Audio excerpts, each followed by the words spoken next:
What the fuck? It just suddenly stopped for some reason. Well, remove this. Yo, What's what up? Welcome to the Schizo Showdown. Hold on, let me see if we have any sort of sound. Looks like we have sound.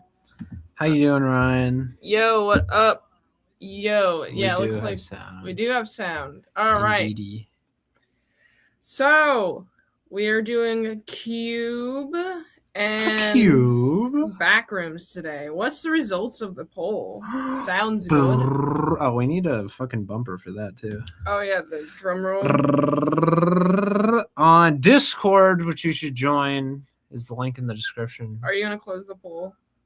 How do I? I don't know. I'm a boomer. I don't know. I figure. Oh, end poll now. End poll now. It's 50-50. Okay. That's off-colored Kyle from South Park hat. No, Kyle is imitating me, actually. Common misconception. I see. 50-50 in the Discord, which is worth more, which is why you should join the Discord. YouTube votes are only worth 75%. With that being said, Mint has received 75% of the YouTube votes and 50% of the Discord votes. So she's the winner, unfortunately, because you guys are a bunch of simps. You weren't voting based on the arguments. People were like voting before we even had made the arguments for each movie. It's fine. Mm-hmm. It's fine. I don't care. I don't even care. I don't even care that Mint's about to crack a bunch of eggs on my head. I have eggs. I have 6 eggs. Okay, this hurts me too because Shut up. Do you want this hat? Don't you hate when Floyds say this? It does. Do you want? I'm taking the hat off. Okay. Are you crazy? I'm not I voted for the 90s movie. I voted for you. You gotta vote for the argument. Older movies are automatically better. I'm an old man. Well, then I'm always going to get your vote, Ryan. So I'm not going to, You can always count on him, Sean. That's Ryan is my biggest supporter in the Schizo squad. All right. I have to roll up my arms. I can't believe you guys. On my own channel, on my own show. I won twice in a row. She fucked up the punishment the first time. I won't fuck up the punishment this time. I don't think so. Are you ready? Chat, are you ready, Brian? Chat, do we have any sort of, after weighing your arguments as well? Oh, I see. Okay. It seems like you were the better arguer. Yeah, well, that's true. I was a national debate contender, so. Yeah, well, I was not. I knew a kid who did debate. I'm not a uniformed voter. Okay, uninformed. Uniformed. Uniformed. I guess that also counts. All right. Sad. Hold on. I have egg. I can't believe I agreed to this. This is my idea. Yeah, it was. On my fucking egg ass head. Is it because you wanted to smash eggs onto my head? Yes, of course. What do you mean? Okay. Oh. Why did you do it? Bruh. I have egg on my hand now. Egg on your hand. Oh, this is not fun. Chris Chan is into masturbate. That's see. True. I need to get something for my hand, actually. Ugh, dude. This sucks. Yeah. It's a punishment. Oh, yeah. What's next week's punishment? We're drinking a whole bottle of hot sauce. One of those Tabasco bottles. Maybe I'll get a hotter one. I don't know. But yes, a bottle of hot sauce. Do you want me to do all 6 eggs? Yeah. What do you mean? I got to give the people what they paid for. This is a show. Oh, God. It has a sickening crack, too. Oh, getting all over the back of my fucking neck. I don't like it either, okay? I don't like cracking eggs because I'm afraid it's getting everywhere. Yeah, for real. I should have worn a different shirt. I like this shirt. Well, good thing I'm doing laundry tomorrow. Oh, dude, this is terrible. I guess I'm doing laundry Sunday, whatever. Oh, boy. Is there... Okay, here we go. I don't want it getting everywhere. I feel like a victim in one of those... Goopy. This hurts me more than it hurts you. Well, you can't even see it. Why don't you crack the next one, like, near the front of my face? Well, then it's going over your sunglasses. Yeah, I know. I can clean them. It's fine. Hello?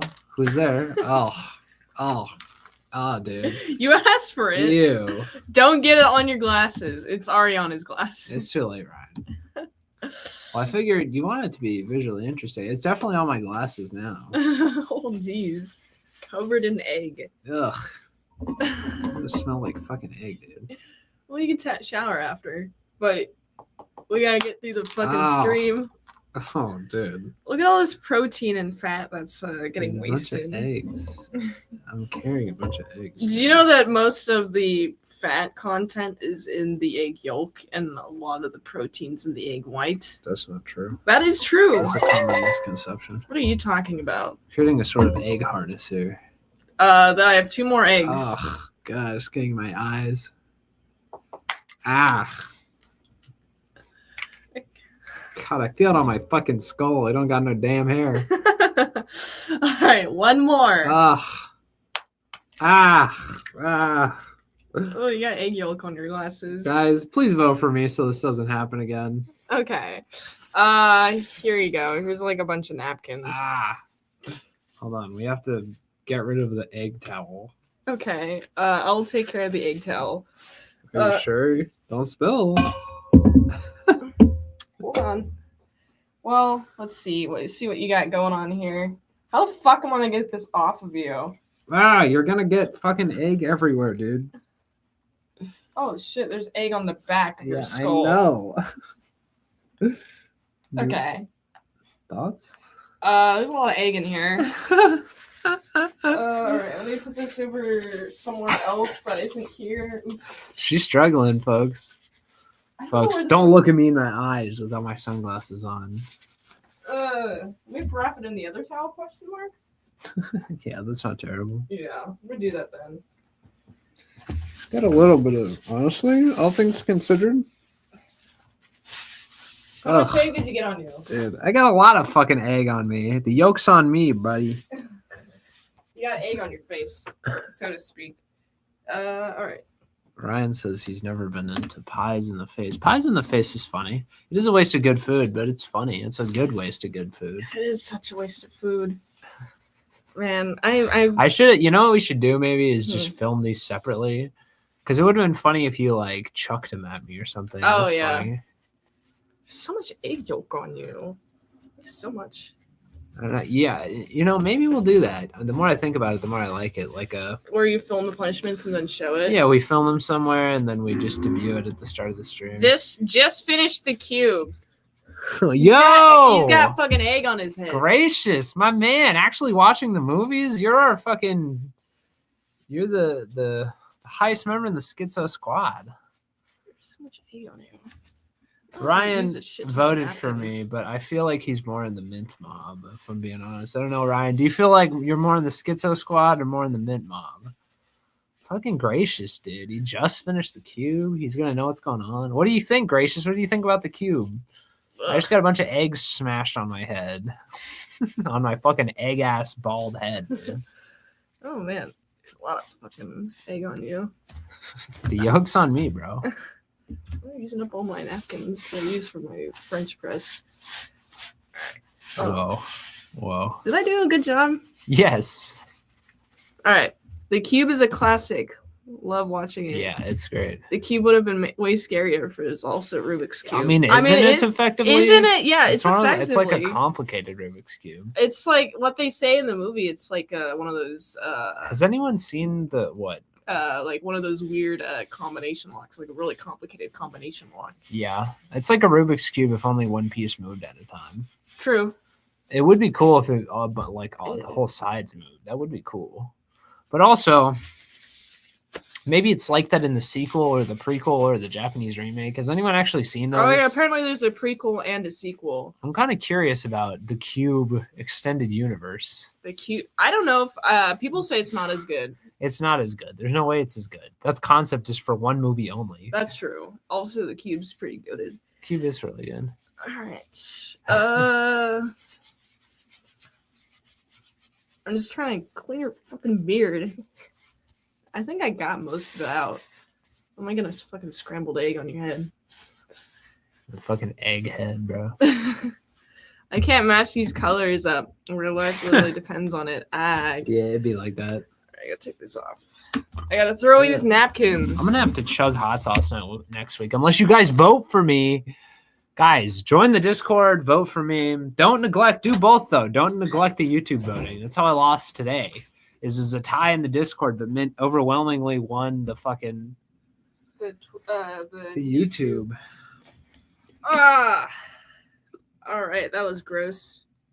Now my hands are covered in yolk. Bit of a punishment for her as well. That's true. Well, it's just like, I don't know. I don't like wasting food, like, ever. Mint debodied. Debotted? Mint deaf botted. Yeah, Mint I deaf-botted? agree, dude. I did not. It's a combination of simpery and botting. She 100% botted. How would I saw bot? it. You pay fucking Indian scammers to hook you up with bots for voting. No. Uh, I wish I could see who voted. I would only theoretically accept a cube 3 with a small 3. So it's like cube. that already exists. I mean, it's not, I guess technically one of them's a prequel, but Is there any more egg on your head? There yeah, I mean, seems I'm to be sure egg on your side of your there's glasses. still some on my beard. It won't come out until I fucking take a shower, dude. Okay. Yeah, it is what it is. It's fine. That's the whole point of the punishment. I'll suffer a little bit. Okay. I did lose the voting after all, because you simps didn't vote for me or for my fucking girlfriend on my own show. How embarrassing. I'm going to have to suffer every week, dude. This is going to turn into the Make Schizo Sean Suffer show, the Schizo Suffering show. I mean, it is in line with the SS theme. I know. All right. Anyway, folks. Let me move this intro. All right. Now, wait. The problem with doing the punishments beforehand is I guess I would have to say we'd have to film it real quick and dirty, like if I ended the voting on Thursday. Oh yeah, also like, subscribe, number one, hit that bell button, break the thumbs up, but also join the Discord. No Schizo Showdown next Friday, unfortunately, because of IRL stuff. So we will not be able to do a Schizo Showdown next Friday. But the Friday after that, we're doing Scary Movie 1 and Scary Movie 6. So yes. the voting will continue for 2 weeks this week. Also, maybe another movie review this Sunday, maybe not. I'm changing the content up anyway, so we might change the schedule up as well. But our real life has been very hectic, so I decided that I wasn't going to be able to keep providing. I wasn't going to be able to do the movie reviews to the level I wanted to do them, and it started to make movie watching feel like a chore. So we're going to switch it up. It's going to be more like a vlog style thing, kind of. You'll see. But I don't know if that's going to come out this Sunday either. But we'll see. We'll see. Just stay, stay tuned. Things are coming down the pike. It might just not come on the days you expected them. Anyway. Yes. I mean, we're pretty early on anyway. Real life always comes first. Yes. Although I would like this to become my real life, which you can do if you keep watching and supporting and liking and subscribing. But yes, that's true, Ryan. And our real lives have just been very hectic. Once they sort of stabilize, we can work around those schedules. So, but we're going to do some IRL streaming with Mint. Yeah, that'll be on Wednesdays. On Wednesdays on the members only stream on Minty Crafty, and I'm going to be doing more vlog style content where we live for my channel. Yeah, it's going to be fun. It's going to be exciting. Anyway. Yes, we're not stopping. Okay, we're continuing. All right, are we ready to get into it, Sean? Yes. All right, let's do this.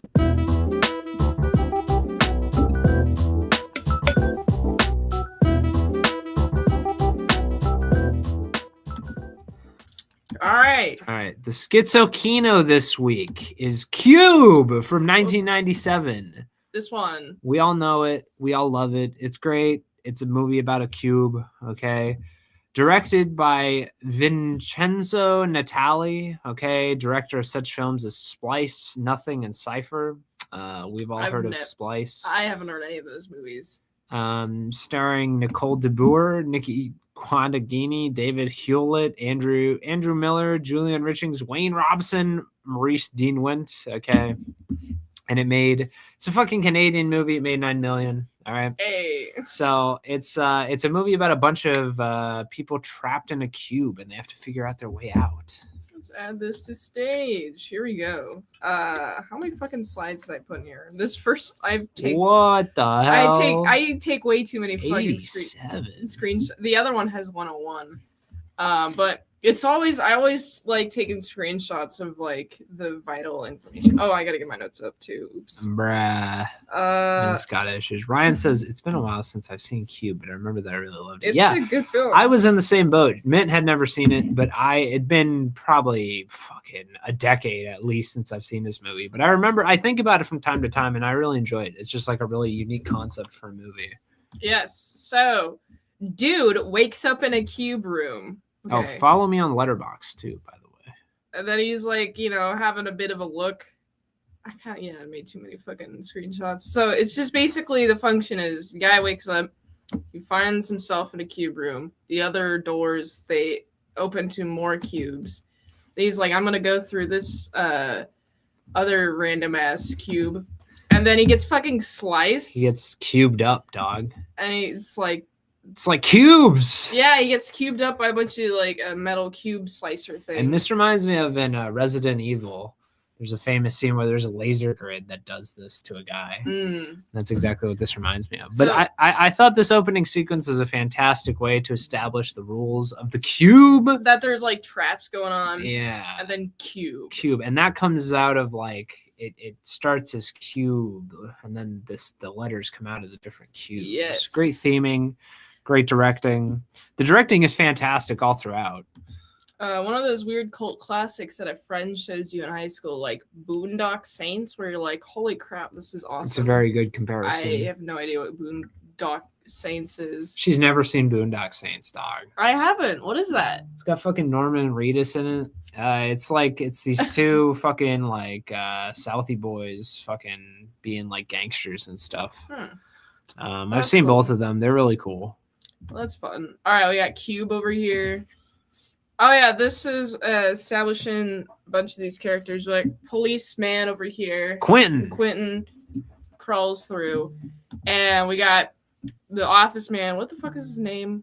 I only like remember them as like what their function is essentially. Worth. The Worth. Okay, so we got. I go out of my way to try and remember their names. It's Worth and Quentin.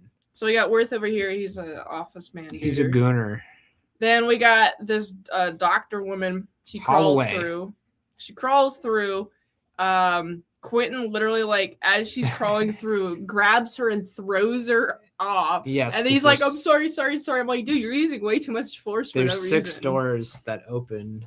And then she's coming through, and he just fucking chucks her like a WWE guy. Yeah, and she's obviously fucking scared. And just real quick on the opening sequence, it's just in 4 minutes it establishes everything you need to know about the movie. Yeah, exactly. That guy dying. But anyway, yes, Holloway gets thrown by Quentin into that room, which is very funny. And then there's a meth chick who drops her glasses. I like this screenshot a lot because in later you'll see that you'll see the piece that's missing over there. She'll find it again, and I screenshotted that. But she drops her glasses. This is a student. And she's like a math whiz. She's also like, okay, in the room that Quentin finds her in, which is like the next room over, she's just screaming for help randomly. Like she's just like, help. I mean, they don't remember how they got there, though. I know, but they don't all start screaming. She's just fucking freaking out for no reason. I mean, it shows their, like, personalities, right? Irish Boston brothers become vigilantes to take out criminals, while police try to figure out who they are. Super stylish, directing, and fun. They rule. I love those. I love that whole franchise. Yeah, so we have this chick. I guess there's only 2. Oh, yeah. I don't remember if they made a 3rd one recently. Then we got the Wren. He's like this guy. He's an escape artist. Yeah, he's an escape artist. So he's French. Crawls through the ceiling. He's like, yo, I'm French. Bonjour. Well, he has this like method of taking his boots and like chucking them into the room to see if they're good or not. And this is a fun sequence. While he's doing this, Quentin's like, "What are you doing, old man?" It's like, bro, chill out. Like, and he also, there's a great shot where he throws the boot and it lands directly on the camera during a montage where he's like throwing them from room to room to see if they're trapped or not. Yeah, and this one catches fire, and he's like, "Yo, I'm vindicated." And of course, you got this chick. She's freaking out, and he's like, "I'm a cop. It's all right." And it's like, oh boy. Man, I hate Quentin. At the very beginning, I liked him because he's like, oh, he's like gonna be a stand-up leader guy. But then as he like the movie goes on, he's just like an asshole. She hates him unnecessarily. He's like, okay, listen, he does the whole like tough but fair leadership thing because they're at first, yeah, and then it doesn't make sense, and that's not Quentin's fault. That's the fucking writers of the movie's fault. But he's like, he's getting these nerds into shape because they're all like freaking out. They're all wigging out. True. And so someone's got to fucking organize these fools. That's true. And also, I want to say, like, these are very distinct characters, and the actors, God bless them, because they didn't have a lot to work with. They're just in cubes, so they're powering the whole movie. Yeah, it's basically just based off the actor's performance and actresses. And the set design's very good, even though it's just, one room basically. And I was thinking about it's a very cheap way to do a movie if you think about it, because it's just one room. You got to light differently. Yeah, exactly. So and the colors are important as well. What is this also? Oh, so they're going through the rooms, and there's like the Backrooms, some might say. What the fuck am I at? Okay, so there's like weird mechanical noises that occur at regular intervals, and they also notice these numbers, and they're like, "What the fuck?" The numbers, Mason. What do they mean? Right? I don't get that reference. That's a Black Ops 1. She doesn't know Kino, bro. Don't vote for her. She doesn't know Black Ops 1. Oh yeah, it's a genius way to make a movie. Yeah, it's pretty good. Cheap way to make a movie, recoloring the one cube, brilliant. They're too smart for Hollywood. Wasn't this Hollywood? This is 97. This is Canada. This is Canada. Oh shit. Yeah, it is. It's but you gotta, it is a genius way to make a movie, but you gotta have the writing and acting and directing chops to pull it off. Otherwise, it gets old real quick. That's true. The same fucking room every shot. Yes, pretty much. I didn't really think about how it's just like one cube but differently colored. Yeah. So they have 3 days until they all die. Suck on buttons to move their saliva, and then like you got he's fucking Ren over here. He's like bragging. He's got a bunch of hubris. He's like, oh well, I'm like this awesome super like escape artist guy, and I'm only using you guys to get boots or whatever the fuck. He's like, what does it say? He's the Ren, the bird of Attica, flew the coop on 6 major prisons. I don't know what the fuck the coop is. It's just like what do you mean? Flew the coop. That means he left. He like a chicken breaking out of a chicken. Oh, coop. So he left like prison 7 times. Attica's infamously hard to break out of prison, and this works because Quinn's a cop, so it's like a nice dynamic. You have the ultimate criminal and the ultimate cop, sort of. Yes. And then, because of his hubris, he goes into the other room and he gets acid sprayed on his face. Is it really hubris, though? Yes, because he's like, oh, I'm so awesome and amazing, blah, blah, blah. Then he is awesome and amazing. But not awesome and amazing enough to not detect that there's this, like, acid spraying. How the fuck was he supposed... When I wrote this, like, what was Ren's purpose even here? Like, as a character, he just sort of, like, shows up and then dies. Like, it's to show that the traps are deadly, basically. But in universe, it just feels like he dies for no reason. Well, I think it's just showed, like, the different types of traps. And they have to find a new Yeah, well, method. It's cool. He gets all fucking gory, dude. He gets gory, and he when he first gets the acid spray, and he gets back into the room they're all in, because he goes first. They have wonderful makeup on him, and he's just like, and his face is melting, and then he ends up as this corpse. Acid, oof, that shit's evil. Yeah, true. So now they're like freaking out. I'll take lava over that. Thank you very much. So now they're like trying to figure out like what the fuck is our purpose here? So we got a doctor, a police officer, you got a fucking student. Well, yeah, and this is what I'm saying. Like they all have a purpose, which fucking Quentin figures out. But what was Ren's purpose? Like escape artist, I guess. But what was his purpose in the grand scheme of things? Because there's this sort of like idea in the movie that the people who put them here all put them here for a reason. Well, his purpose was to like establish like you have to use your brain in order to know. I don't know. Like also, I guess it didn't really make sense at that point. Here's another problem I have with the movie. There's no guarantee they would all meet each other in the rooms. There's fucking like hundreds or thousands of them. There's like 17,000 rooms. Yeah. Okay, so there's 17,000 rooms. There's no guarantee all these people would meet up. That's true. Especially later, they run into this retard redhead named Kazan. Yes. There's no guarantee they would run into him either. They could have all died. Like, that is true. I don't know, like, who the cube makers were necessarily thinking of. It's a good, like, first watch, and then you watch it again. It's like, what was the purpose? it is fantastic on the first watch. And you pick up some different clues on the second one. So that chick earlier she's a student. This guy works in an office building. He does like contracting work. And then at this point, they figure out that like they took all of their jewelry, but they left her reading glasses. So they're like, "What the fuck is it? What's the purpose here?" Why they took Holloway's crystal, but they left Levin's glasses. So it's like, what's the reasoning behind that? There's hinted at intentionality, but it doesn't carry throughout all the decisions that are present in the movie. Like, it breaks down if you think about it too hard. I love it when a movie doesn't answer all of its questions. Is this an alien space construct or something? Well, they do kind of later on. They do. I mean, the ending's very ambiguous, but they do basically say that it's essentially the military industrial complex, because it's all a metaphor for like how complex like society is. Yes, it's like the Backrooms. No way normal humans would construct this. That's well, why it's just like there's this like whole 5-minute like rant. I was like, I'm gonna just bring this on. And it's like it's 5 minutes long though. So basically the gist is like he's like the contractor guy. You learn a little bit later that he worked on the outer shell. And he designed the entire outer shell. Yeah, and he's like everybody does like little pieces, so you don't know what the fuck's going on. Also, people are it was compartmentalized. Yes, and then it's like people weren't necessarily knowing like what the purpose is. If it was communicated, it was miscommunicated, or like and eventually got voted off. And it's like it got to the point where like they just had to use it because they were building it. It's like the sunken cost fallacy. Yeah, it's like how the U.S. military, builds weapons and they need an excuse to use them. Otherwise, it's just pointless to have all this giant arsenal waiting around. Yes, so Math Whiz over here, she determines that it's prime numbers. Levin. Her name is Levin. Levin? Okay, we got Levin over here. Levin and Holloway, the doctor. I see.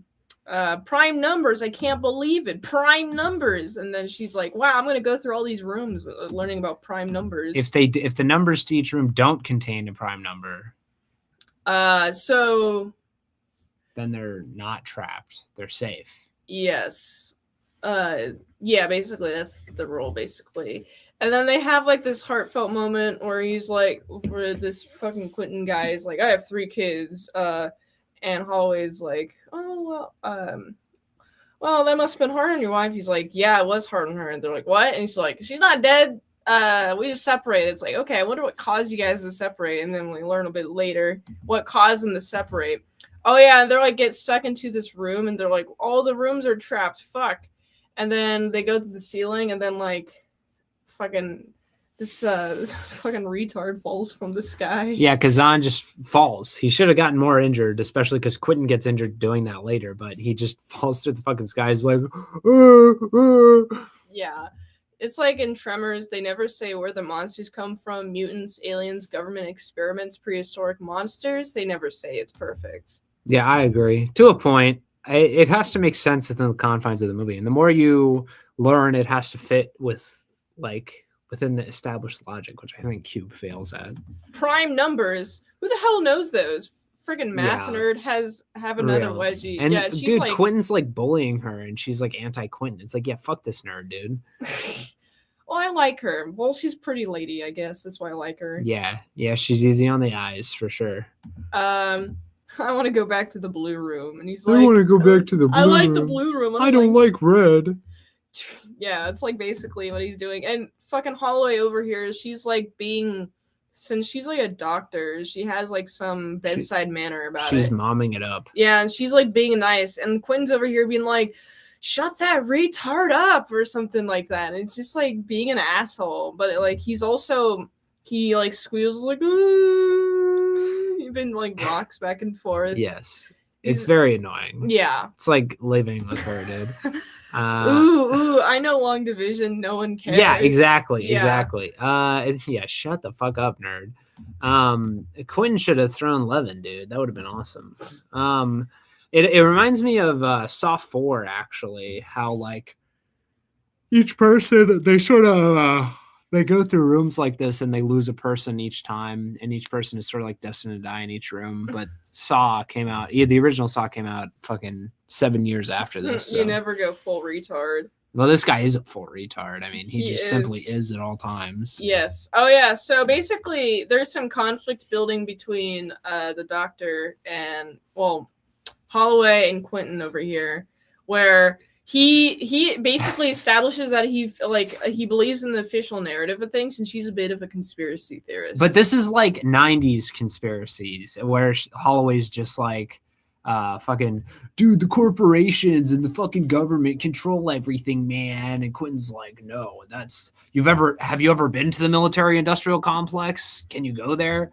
And so fucking Holloway's like, oh yeah, single bullet theory, right on, man. She's like totally like mocking him from she's like a like libtard. Smug as fuck though. Classic, but it takes me back to when libtards were the conspiracy theorists, you know? Mathematicians are hot. This one is. They have cool names, but mathematicians are usually fucking eggheads, dude. She watches a lot of X-Files. Gracious, you into bald guys with glasses? Come on, brother. Oh yeah, so they run into a room where the prime number theory does not work, and so they're like, fuck. Also, Holloway, after that shot of her putting a thumbs up, she jumps into her room and she starts choking, and it's because she fucking swallowed her button wrong. She's like, "Ugh." I think it's deserved. Yeah, she's a bitch, dude. Bald girls with glasses, yes. What the fuck? Fucking You guys are freaks. Ryan's Bald a freak. girls. What the hell? Fucking dude, while you're having sex with her, you're fucking grab her bald head and smack her bald head. That's kind of cool, actually. Well, you could shine it. Oh, yeah, spin on it, shine it a little bit. All right, maybe can you shave your? No, I like my hair. We'll talk off stream. Oh yeah, if you guys donate $500, I'll shave Vince's head live on air. What is it? Oh, we should do my shaving hair is for a going. punishment. That'd be cool. My hair, it takes forever to grow back, Sean. It's true. My hair, okay, my current length of hair took 2 years to grow. Yeah. Floyd's in their hair. It takes a long time. Oh yeah. Trap is not in the prime room, so what is the commonality now? And the cop patient gets like super fucking thin. He's like being like mad at everybody. Oh yeah, the retard pissing in the corner. Oh yeah, he takes his dick out. It's awesome. And and then Holloway's like, he's not jerking off. He's just taking a piss. Which also answers the question, like, when are they all pissing? Yeah, they never explain, like, they have to piss and shit at some point. Yeah. But I mean, you just piss and shit in one safe room and then you move on to the next one, I guess. That's true. That's a good question. You need to answer the pissing and shitting mechanics of the cube. That'll be the cube 3. Oh yeah. Also, it seems like there is. Ooh, cubed, yo, cube 3 cubed. That works. That's great. So the what is it?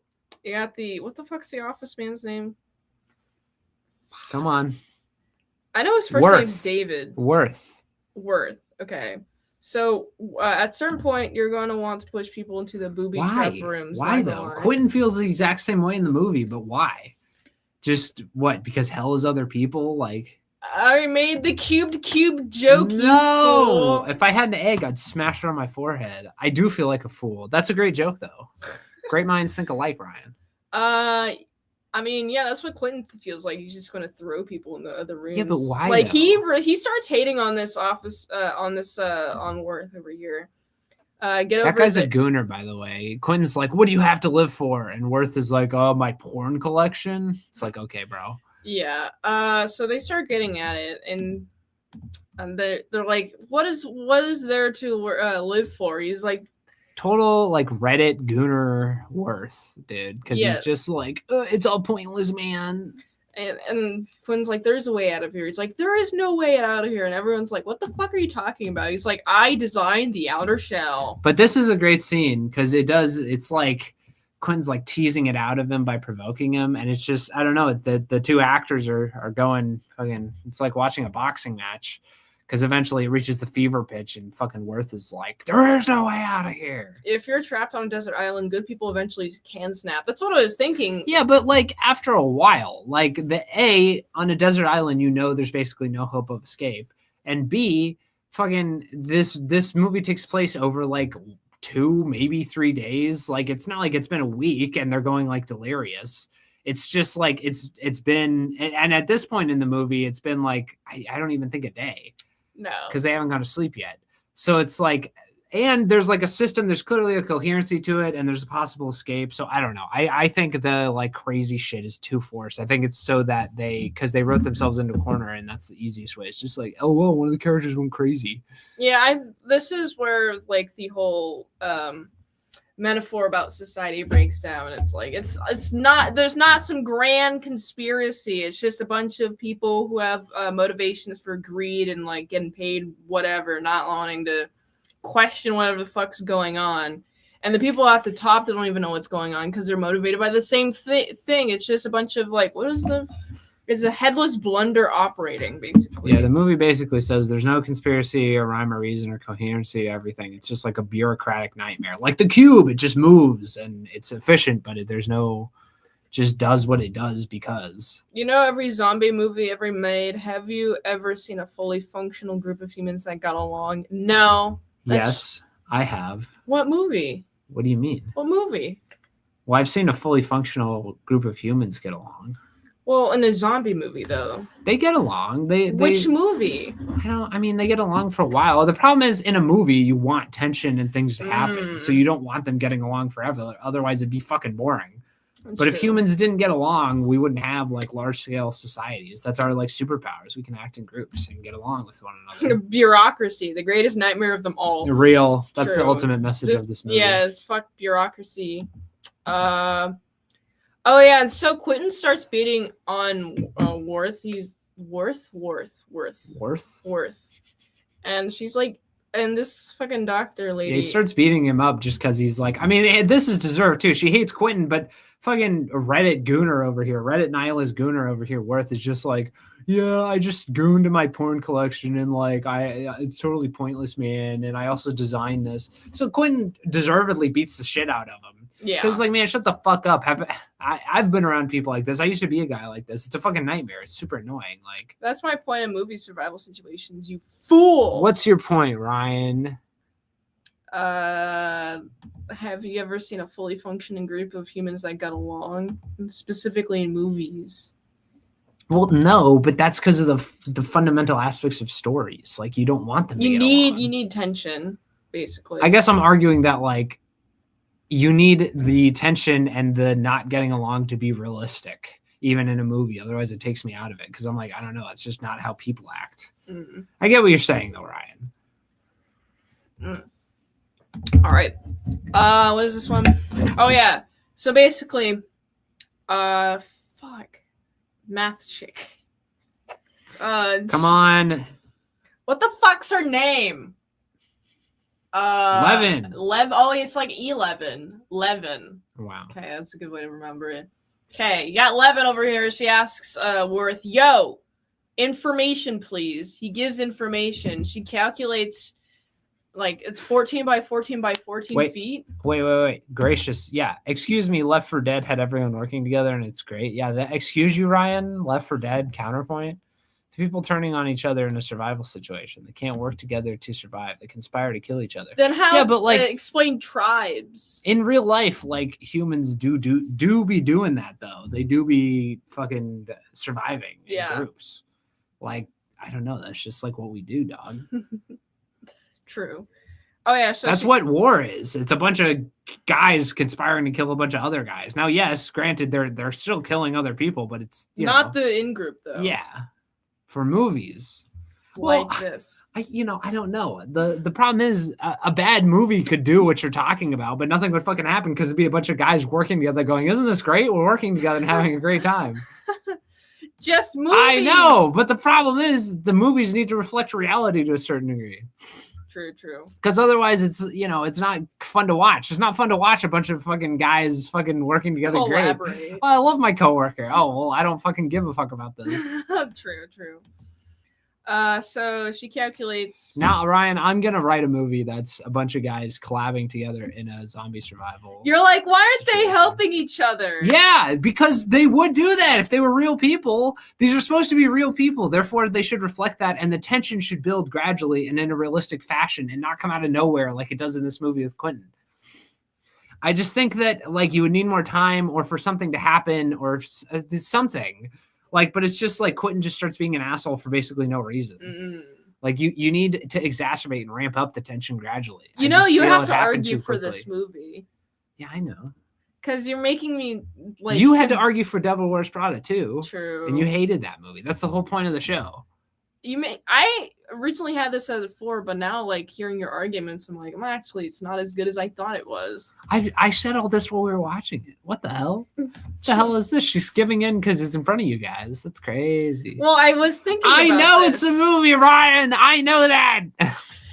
This movie is based on my upbringing. But if movies have characters that are supposed to be real human beings and they don't act like real human beings, it takes you out of the movie because it's bad, poor writing and character development. 17,576 rooms? ? That's how many rooms exist in this giant Rubik's cube. So now she's like, oh my goodness, I found another way I can figure out where the fuck we are. This is with the assumption that the rooms are not moving, but they're like fixed or whatever. She's like, what the fuck are Cartesian coordinates? I'm not a math whiz over here. Fucking, that's how you plot fucking coordinates in 3D space. Come on now. I feel like also the movie, like, it's cool, but it over explains everything. It doesn't let you figure enough out. You know what I mean? Yeah, it does do that a lot. Winston Zedmore, that's a big Twinkie. Bro, who the flip is Winston Zedmore? Oh yeah. So basically, this is important later. Y is 26 rooms, so it means there's 26 rooms across. Wouldn't that be the x-axis? Whatever. Oh, Well, he's from it's- Ghostbusters, portrayed by it's Ernie Z. Hudson. Let me see. Oh, okay. Yes, you have X, Y, and then Z. Z. Well, Z. X, Y, Z. Z. Yes. They're Canadian, so they say Z. So basically, there's 26 rooms across, but in the process of doing this, they discover Well, she also... a 27th room. They're like, what the fuck? This goes against what we were thinking. I also just want to say, like, she measures the height somehow. They sort of just gloss over this. Because it's a cube, so she just assumed that it's like square or cube shaped. So she's like, it has to be 14 by 14 by 14. It's not a rectangle. Okay, fair enough. But she gets it by just walking with her feet, which is like not inaccurate. She's like a small fucking mathematician chick. Yeah, I mean, I guess since she's really into numbers, she would be like, No, okay, what is 14? Women don't know numbers. They don't. This know one height. do. Nah, even her. Captain, he appears to exhibit two-dimensional thinking. Take the ship down 10,000 meters. I don't get it. I think that's a coordinates joke, a 3D space joke. Ryan, you're too smart for us, bro. Yes, I agree. All right. So they encounter a room that's like on the edge of the wall. It's sound activated. It's trapped. And my favorite part about this specific scene is like you got Kavan. What the fuck? Kazan. She has like movie amnesia, dude. I know them by their archetypes, Sean. Okay, the retard Maxon guy. Kazan. There's like fucking 5 characters, dog. Sound activated. Yeah, So it's he's sound like activated. he like. I do give him credit for being able to not speak, basically, as they go through this maze. I think it's stupid, frankly, because even while Worth is using the fucking, you can see the like bars they have. They all use it like monkey bars to get down across the cube. He's like making noises. And the only thing that's not supposed to activate it is the fucking door. I also don't think the Kazam would fucking not make noise during all of this. I don't believe it. Well, this is pretty tense scene, I would say, for sure. It is very tense because they're about to die. And then I do like Kazan because Quentin's about to, he's about to fucking exit too anyway. It's not like he was in any real danger, but Kazan's just like, Oh yeah, they're like he basically Quinn's like, yo, let's leave the retard behind. They're like, no, and she's like, no, fuck you. So they have to go through. It's very risky business. And first, of course, because he hates Worth, he's like, you gotta go through first. Fuck you, guy. Megatron, when one expects booby traps, send the boob in first. That's great advice. Did he say that though? Megatron? Yeah. When? Episode 52 Of what? the original show. I've never. I guess I've never. She doesn't know. She doesn't know. I've never seen the original show. She's not cultured. So yeah, now they all go. Quinn's the last one, and then he goes "Ugh," right, and then that makes it so it activates the traps, and he's like beating up on him. He's like, "You fucking fuck." Yeah, it was Beast Wars season 3, episode 52. I've never seen Beast Wars like a single episode. Beast Wars is goated, man. Is that the one with the wolf? That's the one with the transformer that goes like, I'm a car, but I'm also a robot. But he's also like an animal. What am I? Oh, I'm thinking of Beastars. She doesn't know. I don't know anything. All right. Oh yeah, and she's like, oh man, he starts like being such an asshole. He's like, the only reason you even exist is because I keep you. True though, true. He's like, you fucking bleeding heart, libtard pussies are like ruining society, and only guys like me who can fucking crack heads and destroy people can run society, can keep society running. So you fucking bleeding heart F-slurs can keep complaining, which is totally true, dude. Animal, robots, and dinosaurs. Yeah. Oh yeah. She's like, no wonder your wife left you. And so he fucking Boom. slaps Mic her. drop. Yeah, he fucking gives her a bitch slap, dude. It's sick. Whoa, is that the okay? And so they make it to the edge. She deserved it too. She was totally like being way too mouthy, bro. She's like a boss bitch. She does this all the time though. She's just being mouthy. And so they're I like, said W. Quentin libtard bitch is annoying. She was being really annoying. she was. I mean, Oh yeah, I want to say though, like, why someone should have definitely called Quentin the N-word. Then I could understand like him wigging out, him chimping out, so to speak. But like, there's every sort of conflict because it's a metaphor for society. So you have like police versus everybody, medical establishment versus like cops when it comes to criminals, retard versus normal, et cetera, man versus woman, everything but basically race. And it's weird because Quentin's like obviously the token black character. So I don't know why they didn't touch on that at all. Like, just throw racism in there to add some more conflict. Like, obviously, that's human to me. That makes sense. But it's Canadian, so I get it. They don't have the balls to go there. no, they don't. But race should have, like, someone, fucking dude, Kazan should have been like, no. Whoa. Okay. Astro, Hold on. Metaphors for the human condition. Humanthro condition, you mean to say? So check out Minty Crafty tier list. We ranked all of Ryan's characters from the Humanthro condition. Well, the ones on the website. I know. There's more.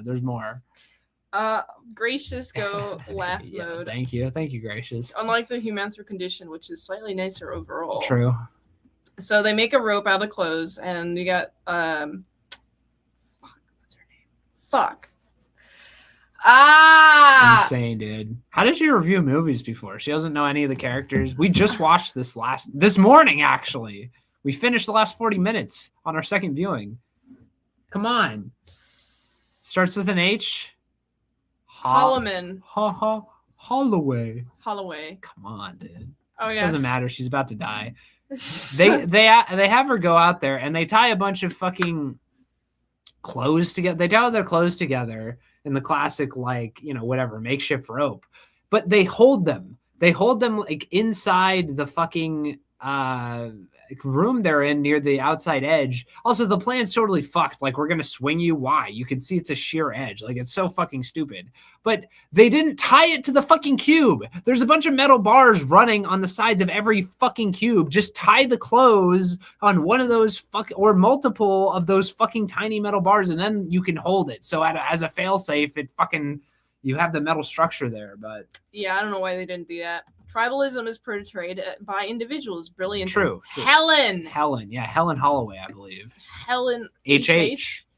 So yeah, she's swinging down there. She's gonna swing, and then of course, because of they're not strong enough to hold her, and when she swings the third time, she's like falling Quentin catches her and he like grabs her hand and he like puts an evil look on. Yeah, he's his doing face. like supervillain mode, and again, like Holloway hated him, and she just looks at him. She doesn't say like, Quinn's trying to kill me or anything. She just like is like, oh, I guess I'm about to die, and then she go fucking splat mode, dude.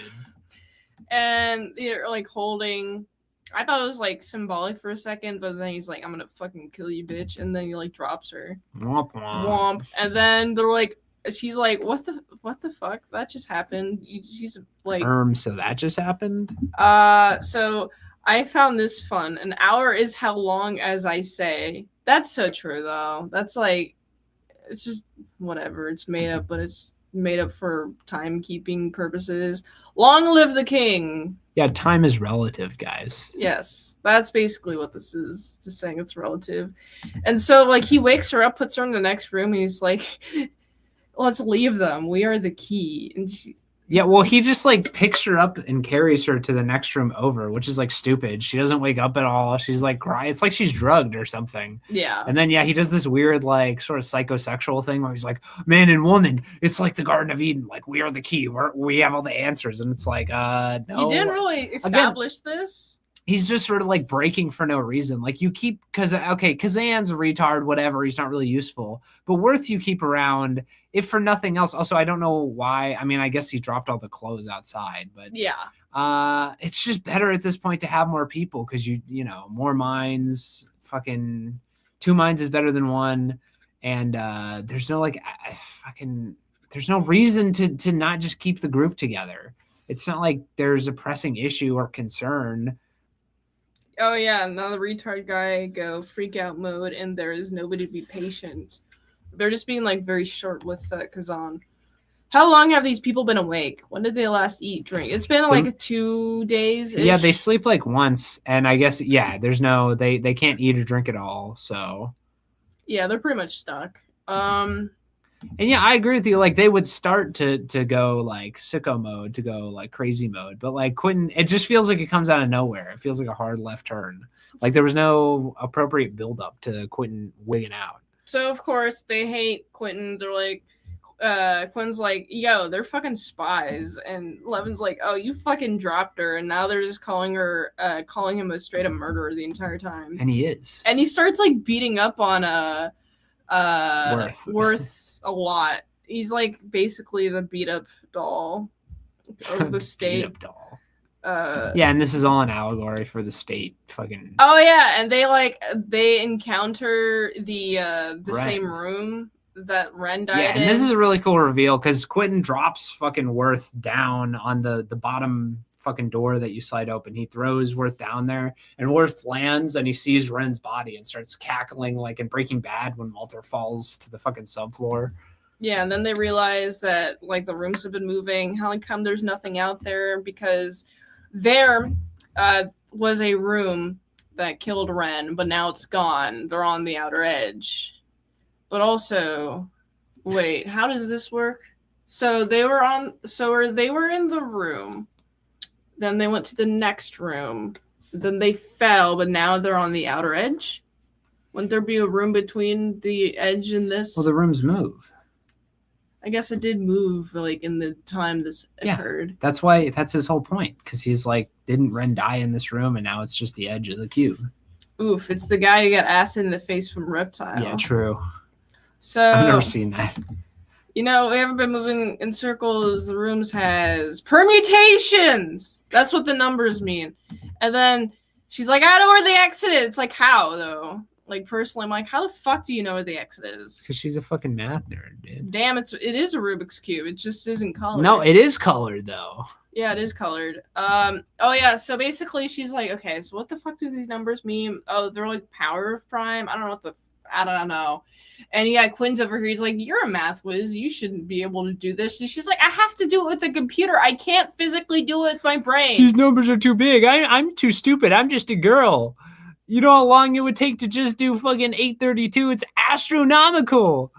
And then fucking astronomical. Fucking Kazan's like, astronomical. But he's able to do the factor of the numbers. The power of prime.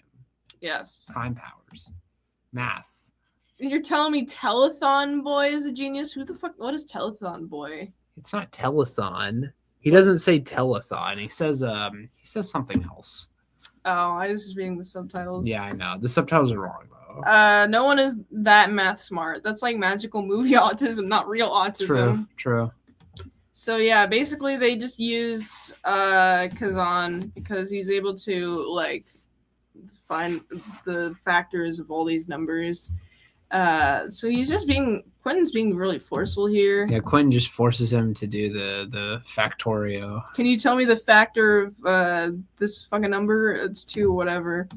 Oh yeah, This is cool. This is a cool moment. So basically they just like Quentin goes in last and Worth like holds the door against his neck over Fucking here. Slides it up right into his neck as he's coming into the room. It's awesome. Yes. He's like, yo. And they're trying to escape him. And he's like he goes into the next room. He's like, where is Worth? And then like Worth is like hanging down.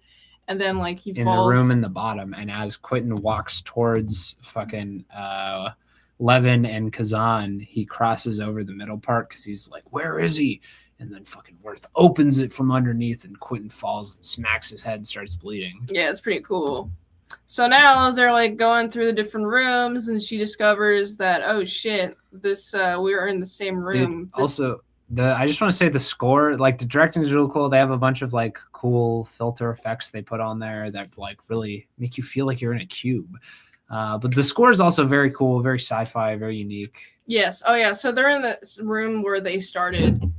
And she's like, huh, I was right. We should never have moved in the first place. But like, did she say that at the beginning though? Like we shouldn't have moved? I don't know, but I mean, that's retarded because they had no way of knowing that, like, obviously that they should have stayed. Also, Quentin earlier, I just want to touch on this. Quentin throws a fucking shoe through when fucking Worth is like, Renee died in this room, but now it's the edge. Quentin just throws a boot at him, the last boot they have, for no fucking reason other than the plot requires it. That's really fucking stupid. Yes. Damn, I'm high. Now I see the colors. Inside panels, Rubik's Cube. I'm dumb. Let's see what we got.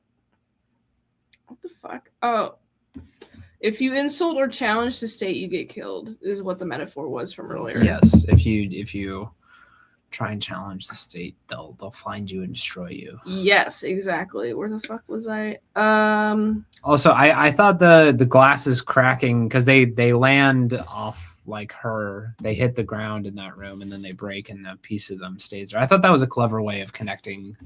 Yes, I the agree. room from the beginning to the end. Yeah, me too. That was fun. So now they find the door though. They find the bridge, which then the bridge room, which then goes to the door. They open the door, like, whoa, this is crazy. It's just a blinding white light. And then Quentin comes. Quentin shows up out of nowhere. The rooms had moved at this point because they lost Kazan. His room had fucking moved. So like the rooms had been moved and Quentin was passed out fucking on the floor and like somehow he found them. And I hate this because it's just like, it's like Emperor Palpatine. Somehow Quentin returned. Like, fuck you, dude. So Quentin returns. He fucking stabs both of them. With one of the door. And also like how he stabs them with one of the handles to one of the doors. How did he get that like off the fucking door? Good question. He just has it. Although this is cool. He looks crazy here. He looks cool, covered in blood. It's a cool shot. He fucking stabs Worth. Also, Worth right before this when they open the fucking this kind of it's just a movie excuse I don't like. Yeah, I know. It's fucking awful. But fucking Worth, they get to the exit and it's like you can finally leave this nightmare and not like starve to death in this cube. And he's like, I don't have a purpose. Yeah, I don't have anything to live for. It's like, why don't you find one? Levin, who's like the cute mathematician, is like, hey, I'll basically like go on a date with you and fuck you and stuff. And he's like, no, I'm just a sad sack of shit. Sorry, I can't possibly leave this and cube. Because of that delay, that's how Quentin comes and finds them. Yeah, so really Worth is responsible for all the bad stuff happening. Mm-hmm. What an asshole. He's just a gooner, dude. Oh yeah. Yeah, I said I said leave the cube and slur. I said Worth just gives up Lamau. Leave the cube and slur. Get a cute cube GF. Yeah, exactly. Cute cube GF. He could have had a cube GF, bro. Oh yeah. So, I like how Worth holds Quentin back because the rooms are shifting. Kazan escapes. Yes. And then Quentin's about to grab him and like whatever, leave with Kazan, and then fucking after a certain Worth point, holds on to him. I wouldn't want to go on living through a situation like this. Nah, fuck that. You gotta keep living anyway. I mean, dude, at the very least you could get out, and this hasn't even been that horrific of a situation. The exit's right there. Like, yeah, he just gives up. You can leave the cube. That's the thing, though. You can leave the situation. I don't know. I just like but he also gives up because he's like, I don't have anything to live for. It's not because of the situation itself. I'd prefer not to live through the zombie apocalypse. Yeah, I mean, I get that, but also like, I don't know. You gotta like, I don't know. It's just like the indomitable human spirit. It's part of what makes us so great is we just live through all this stuff. True. We don't give up, man. But yes, so Kazan's like astronomical, and then Quentin's like, "Come here." But then Worth holds him back, and then the cube starts to shift, so he gets smeared on the wall. Quentin gets cut in half. It's great. It's a great visual. Quentin's the only redeemable character in this entire thing. Oh yeah, so they just they're dead now. So sad. They go die mode. And then he goes through, and then gumdrops. So basically, the moral of this is to retard max. Yes, retard max through life. You'll escape the cube, which is the Matrix, basically. Yes, and that's it. That's like the only lesson. Yeah. So that was the also cube. Eat gumdrops. Kazan loves gumdrops. Oh yeah, but you have to retard max with a pure heart. You can't retard max with a malicious heart. Otherwise, you get stuck in the cube. Exactly. I see. All right, so that was the cube. I gave this movie. Follow me on Letterboxd, by the way, like and subscribe. I gave this movie fucking 3.5 stars. I like it. It's a good flick, especially if you haven't seen it. It's fun. It's a nice, easy way to kill an hour and a half. It goes by quickly. Yeah, it does. It's an interesting concept. You'll think about it from time to time. Yes, but why would any humans build this within the movie's real life logic? That's because it's saying like the government bureaucracy gets to a point where like they basically say that like, because Holloway's like, well, why would they put humans in here? And Worth, who's known for a couple months that's what he's building, that they're going to put humans in the cube, is like, because they had to, because they had it. Otherwise, it would have been a huge waste. So it's basically like, they do it just because they had to, because they didn't want to feel like they were wasting their time. Yeah. It's all an allegory for like industrial society and its consequences. An alien construct would make a little bit more sense. It would make a lot more sense. Yes. Because then it's like it becomes this like tortured metaphor.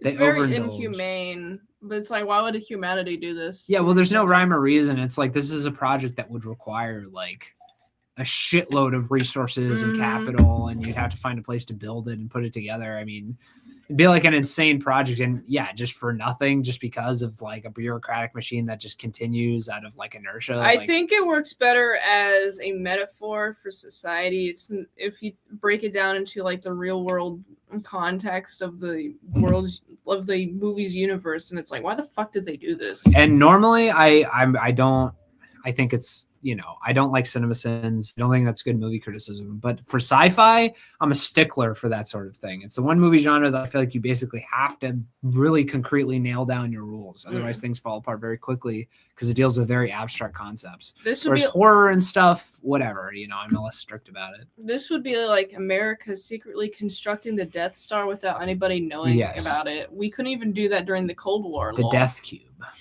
I would give this... I had originally rated it 4 out of 5, but I'd give it a 3.5. Damn, same score as me. Yes. All right. So that's Cube, 1997. Cube. All right, next movie. Let's.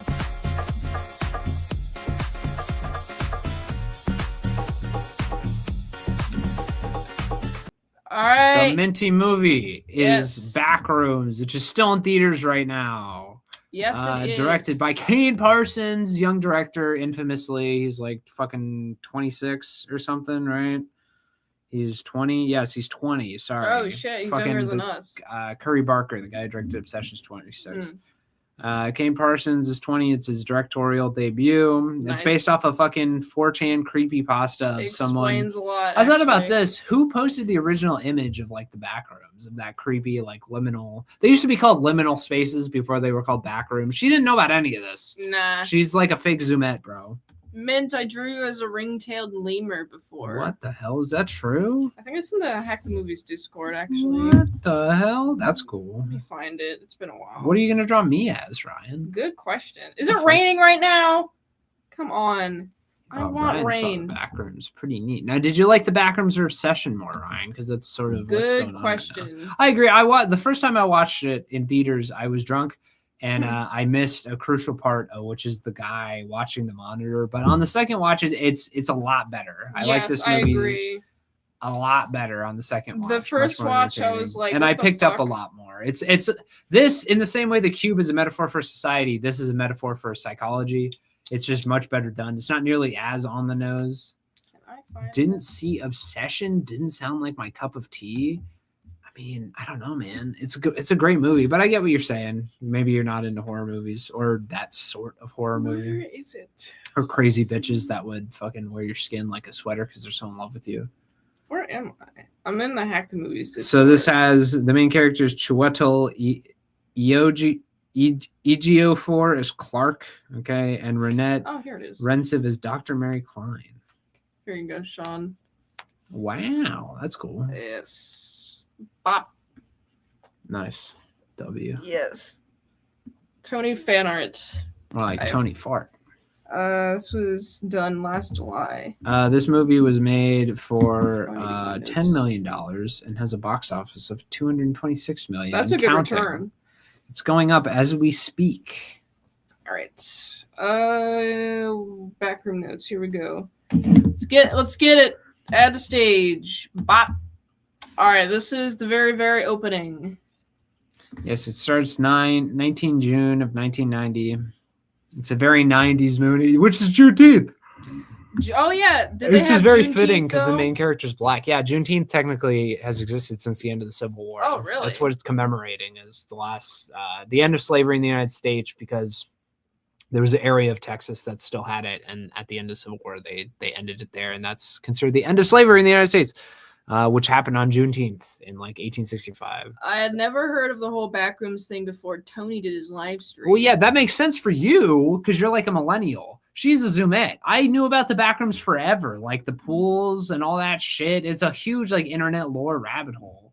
It's been on 4chan. I mean, it's been all over the place. If you know about liminal spaces, you know Look, about the Internet Backrooms Historian stuff. did not do a video on it, so I didn't know about it. She just gets all her. She's not like in the internet. She just knows about it. That's true. The analog video is cool. I like that they switch between analog and digital.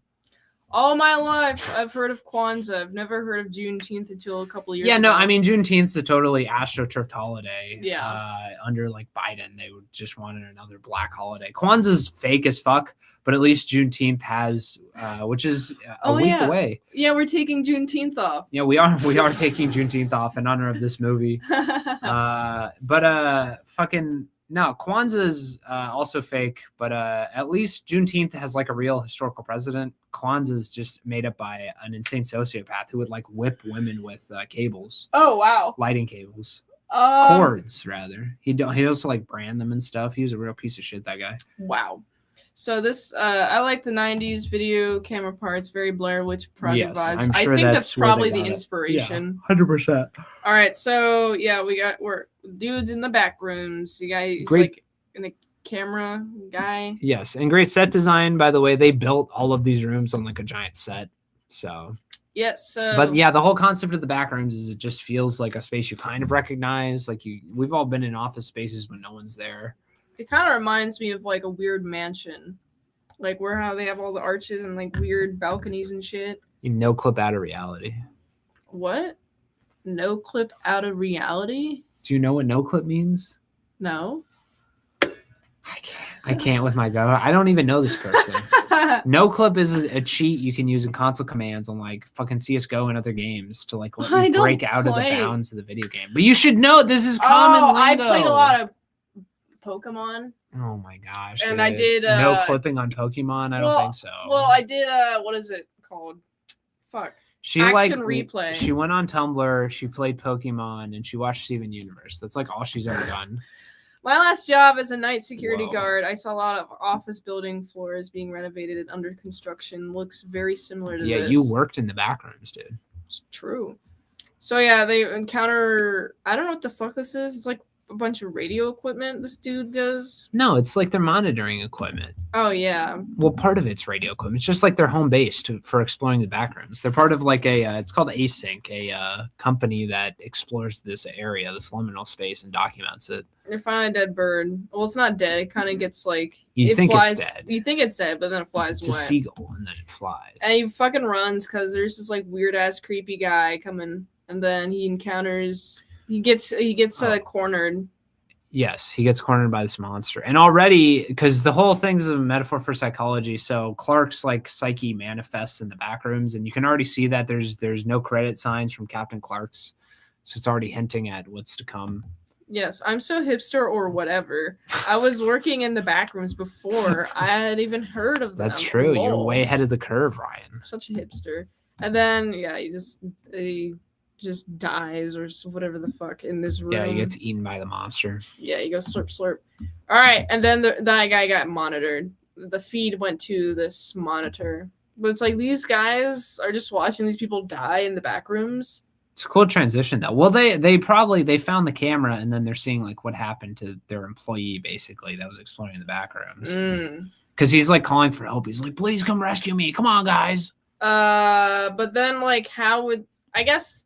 They'd have to find out where that guy died at and then bring it back and not get lost. He died right next to like home base.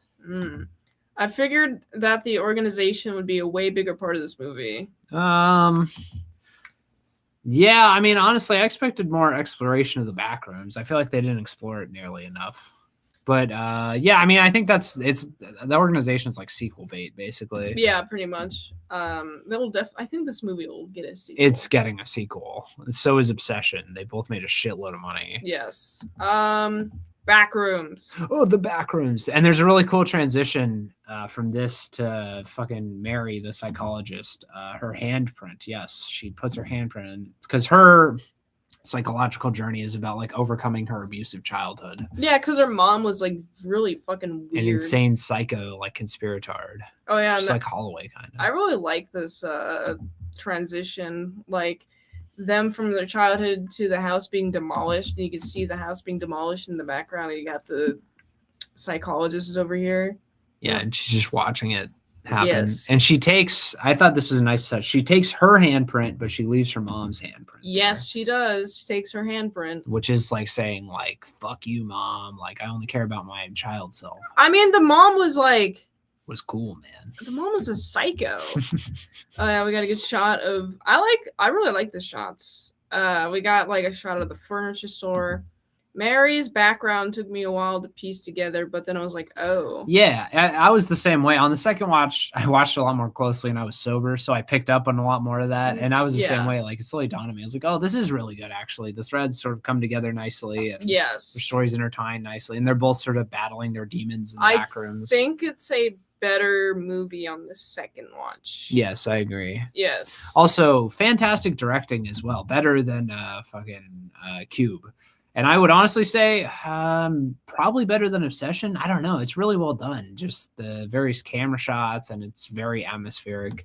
Abandoned malls before they are briefly occupied by Spirit Halloween. True. Fact check true. So we have Clark, question mark? Yes. And Mary is doing, she's like, it's a J edit of her audio because she's in a therapy session with her. He's her patient.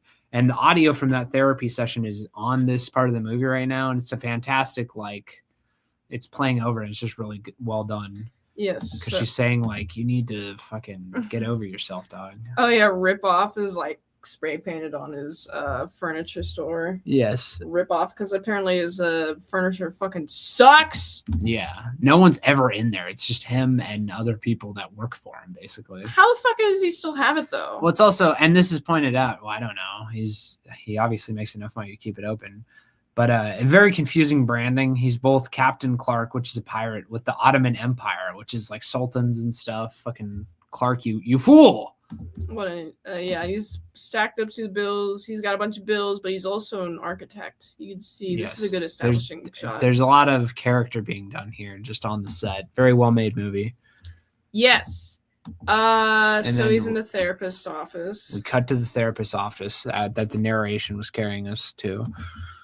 Basically, he's having like this. You'll see this later in the movie, but he's having an acting out scene with his therapist about like how his ex-wife left him or whatever, and he's like, no, I think they're still married. I was confused about this too, but I'm almost positive they're still married. So they're okay. I see. Because he goes home later and he doesn't want to go inside, which implies that they're married. He just doesn't want to see her. Okay. And he's trying to work out his issues with his wife with his therapist. I loved Captain Clark. He's a commercial TV Yes. self. You know, I always wanted to pretend to be an architect, George Costanza. So he's like working out his issues with his wife. He pays for. I need to get my fucking notes out. She's like a student. Yeah, she's like a law student. He's sacrificing his dreams of being an architect to work at the shitty furniture store, which he owns, I guess. So she can go be a student, and he's like resentful about that because he's paying for it, but also he's an alcoholic, and she doesn't work, and he's like, get your fucking fat ass, get off your fucking fat ass and help me, basically. And I thought this scene was fantastic. The way the actors are playing off each other. Mm-hmm. It really, I don't know, it just feels real. They do a fantastic job. You're a college student in your 30s. Get off your ass and get a job. Clark, is that you? This is Clark. Look at him. And then we go to Captain Clark's. He's filming a fucking commercial for his local furniture. One of those, we've all seen local ads for furniture outlets and stuff. I'm Crazy Mike.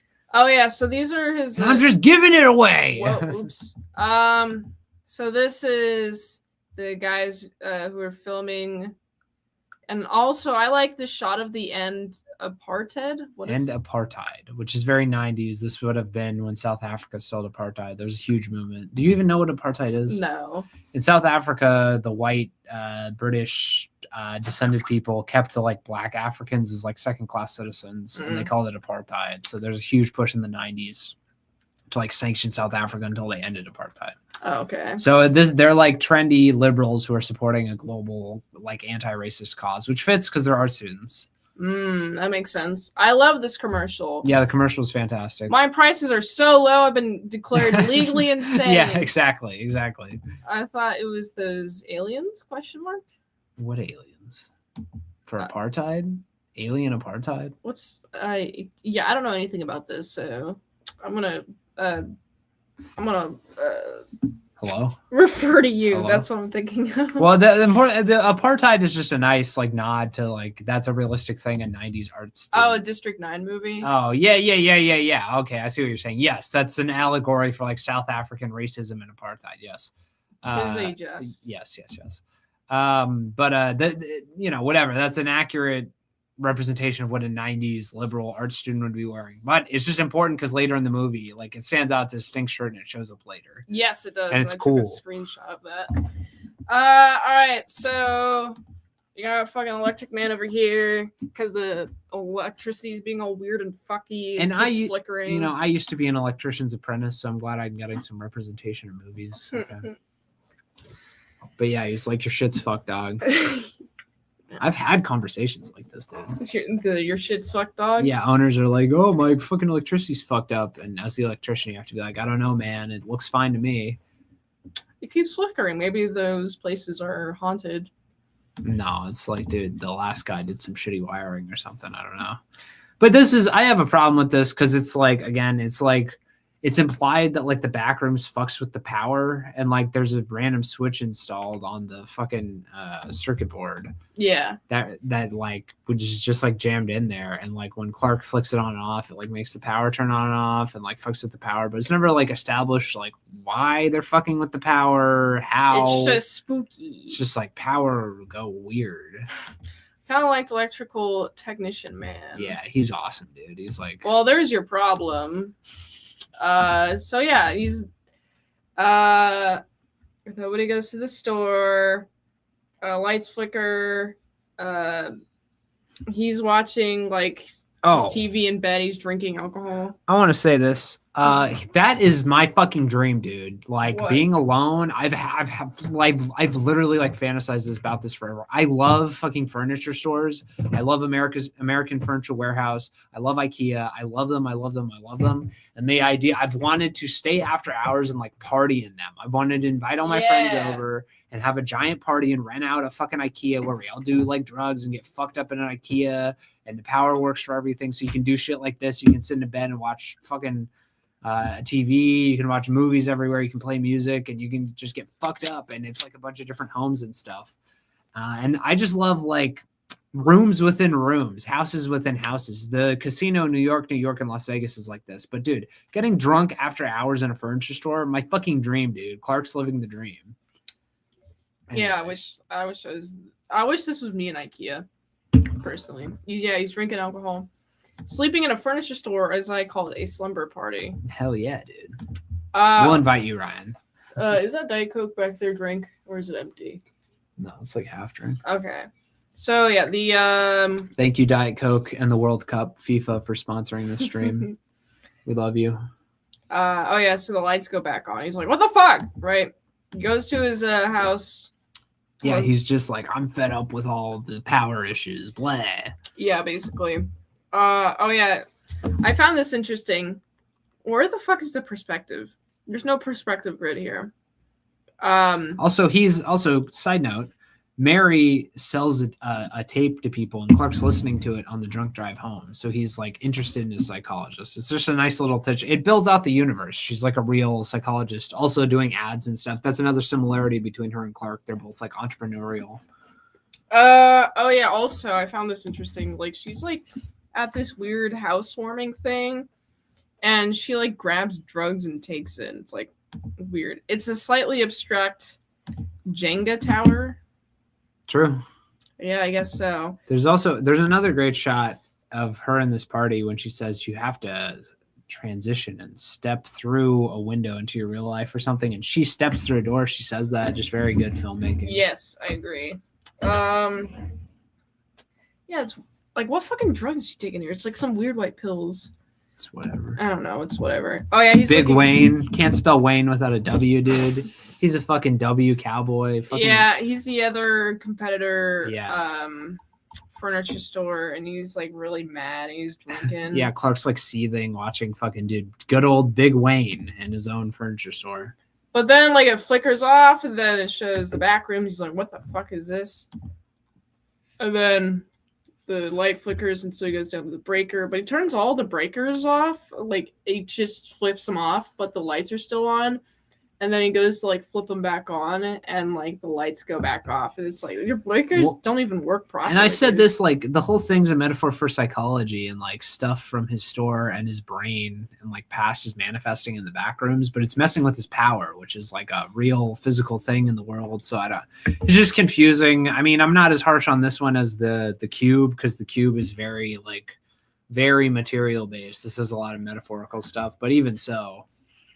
The whole psychological angle this movie took was very interesting. I didn't expect this to take on the source material. Yeah, I mean, well, the source material is just like weird, creepy shots of like liminal spaces, like just weird spaces. So, yeah, you wouldn't guess that at all. I mean, they had essentially like an unlimited playground to do whatever they wanted with. They did a really good job for how limited the source material is. I agree.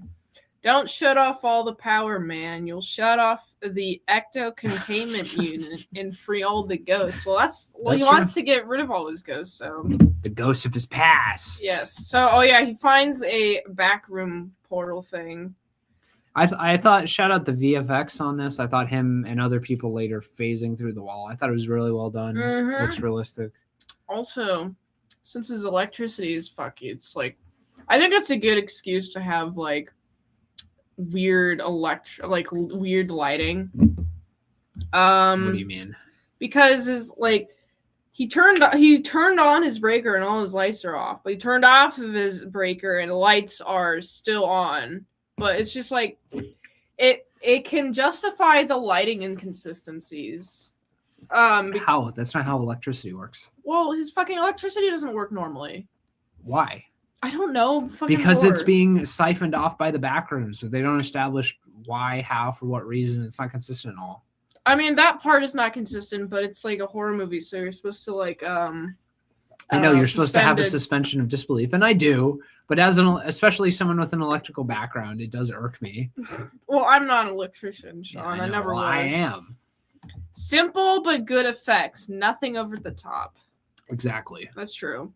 So he discovers... This whole movie is sort of like simple, not over the top until the end, but it deserves it. But yeah, it's sort of like the banality of evil, like the horror of the mundane, that sort of vibe. So yeah, he goes through the fucking door. He enters the back room. Also, the score when he starts doing backroom stuff, it reminds me a lot of Sinister. Do you remember? Have you seen Sinister? No. She hasn't seen the best horror movie ever made, but there's this very like unsettling song in there that's like it's a bunch of kids like crying in reverse. I've never heard anything like it, and it's Sinister is maybe the only horror movie that actually like wakes me out. The score just reminded me of that, which is very possible they took inspiration. So he finds a bunch of furniture stacked on top of each other in the back rooms. Impressive set, a lot of great set design here. Good VFX right here. Loud jump scares. Yes. Well, Sinister only has like one. Okay. Oh yeah, this movie is very vibey. Like, yes. This entire I remember just like while taking screenshots, I'm like forward key. Like, man, there's so much airtime basically. It's drippy. It's drippy with vibes. Yeah, it's very vibey movie. Stop sign. There's a lot of stop sign. A lot of frames within frames. And I will say it's like The Cube. It's like they have to get really creative with how to shoot the movie, and Clark has to carry the whole thing because he's like the only human in the entire thing. So the atmosphere of the creepy liminal space can only take you so far. This part of the movie started slow and it took a while to get going, but then it got awesome. Yes, I agree. So he sees a dead bird. He's like, what the fuck? And then there's some weird voice recording with a standee kind of guy, man. And then weird cable and camera that he encounters, basically. Which is also like, I think, watching it on the second run through, I think they're trying to like entice the monster to come. They don't understand like why these things from the furniture store are appearing because they don't know about the furniture store. They find out in a cool way later by the guy who's monitoring Clark, seeing him on TV with the Captain Clark commercial. All of the threads tie together beautifully. But I think they're trying to draw the monster out with this. And this is after, I guess the seagull's dead at this point. Yes. And it was alive at the start, so I guess the monster probably caught the seagull and killed it or something. It's sort of unclear. Yeah. It's just another visual motif. I gave this movie 2.5 stars on Letterboxd. I'm changing it to, I guess 3.5. I'm considering doing a 4, but it's definitely better on the second watch, I think. Yes. I didn't like it nearly as much on the first watch. So he sees his duffel bag. This looks like a shot from Cube, dude. Yeah, it does. And he sees the ID from the very first slide. You can see it. And Warren, what fucking slide was this? I think it was 41. Bruh. Holy, I have too many fucking things. Yes. The credits say it's the world languages recording from the Voyager space probe Golden Record. That's really cool. Oh, I didn't know that. That is pretty cool, actually. He finds this guy's duffel bag. Well, yeah, okay, so that supports even more the, like, it's an alien entity that they don't understand. So they're trying to communicate with it with, like, other attempts humans have made to communicate with aliens. That's cool. Oh, yeah, they see shoes fused through the floor, and just, like, a bunch of furniture fused through the floor, and it's like, what the fuck? Oh, yeah, this shot that you asked me to get specifically. Yes, this is a fantastic shot. There's just a random hole in the ground with a bunch of chairs, and they like shoot up from the hole. And I just love the way you can barely see Clark in the gap. It's just a great shot. The movie's full of great shots, but yes, that one in particular just stood out to me. I really liked all these shots in the movie. Oh yeah, so he's crawling through the floor because he can hear this like monster break the standee, and then he's like, "Oh fuck, I have to go get out of here." And so he crawls through this hole on the floor. Well, it's kind of like a weird ramp up to the level that he just escaped, but it's like in another door. By the way, the same record is a massive plot point in Beast Wars Transformers. Oh, it's a Transformers thing. W. I see. So he leaves. He takes a fucking stool. I feel like he doesn't really do anything. Like it's just sort of shown he takes stuff from that universe back to his, but it doesn't feel like he like does any tests on them or anything. It just maps out, which is cool. I love he like starts mapping out the fucking Backrooms like the company async, but he can. It's like it directly ties to his architect's background, so it's like what he wants to do. But yeah, I love that because that's what I would do is I would start exploring it and being like, what the fuck is this, and mapping it out so I'm not crazy, you know. So the Blair Witch is chasing him. Yeah, true. Yeah, the fucking cardboard cutout gets thrown, and then he's like, "Fuck, I gotta get out of here." Yes. But fucking, I just wish he had done more with the furniture. I wish there was like sell the furniture. He's like free furniture. That would have been funny. And then like there, I don't know. That's like, what I thought he was gonna do. He's like, I'm gonna take this furniture. It has like special effects or something. That would be cool. Yeah, they should have done more with that. So yeah, now he's being monitored, and it's this specific guy who will appear 2 more times in the movie, later on. Oh yeah, I like this shot a lot. Yes, great establishing shot of the town. So now he's back in the therapist. And he's like, "You're not gonna involuntarily commit me, right?" This has stopped him from drinking. He hasn't drunk since Friday. That's a really good point. Yeah, he's become like enraptured by.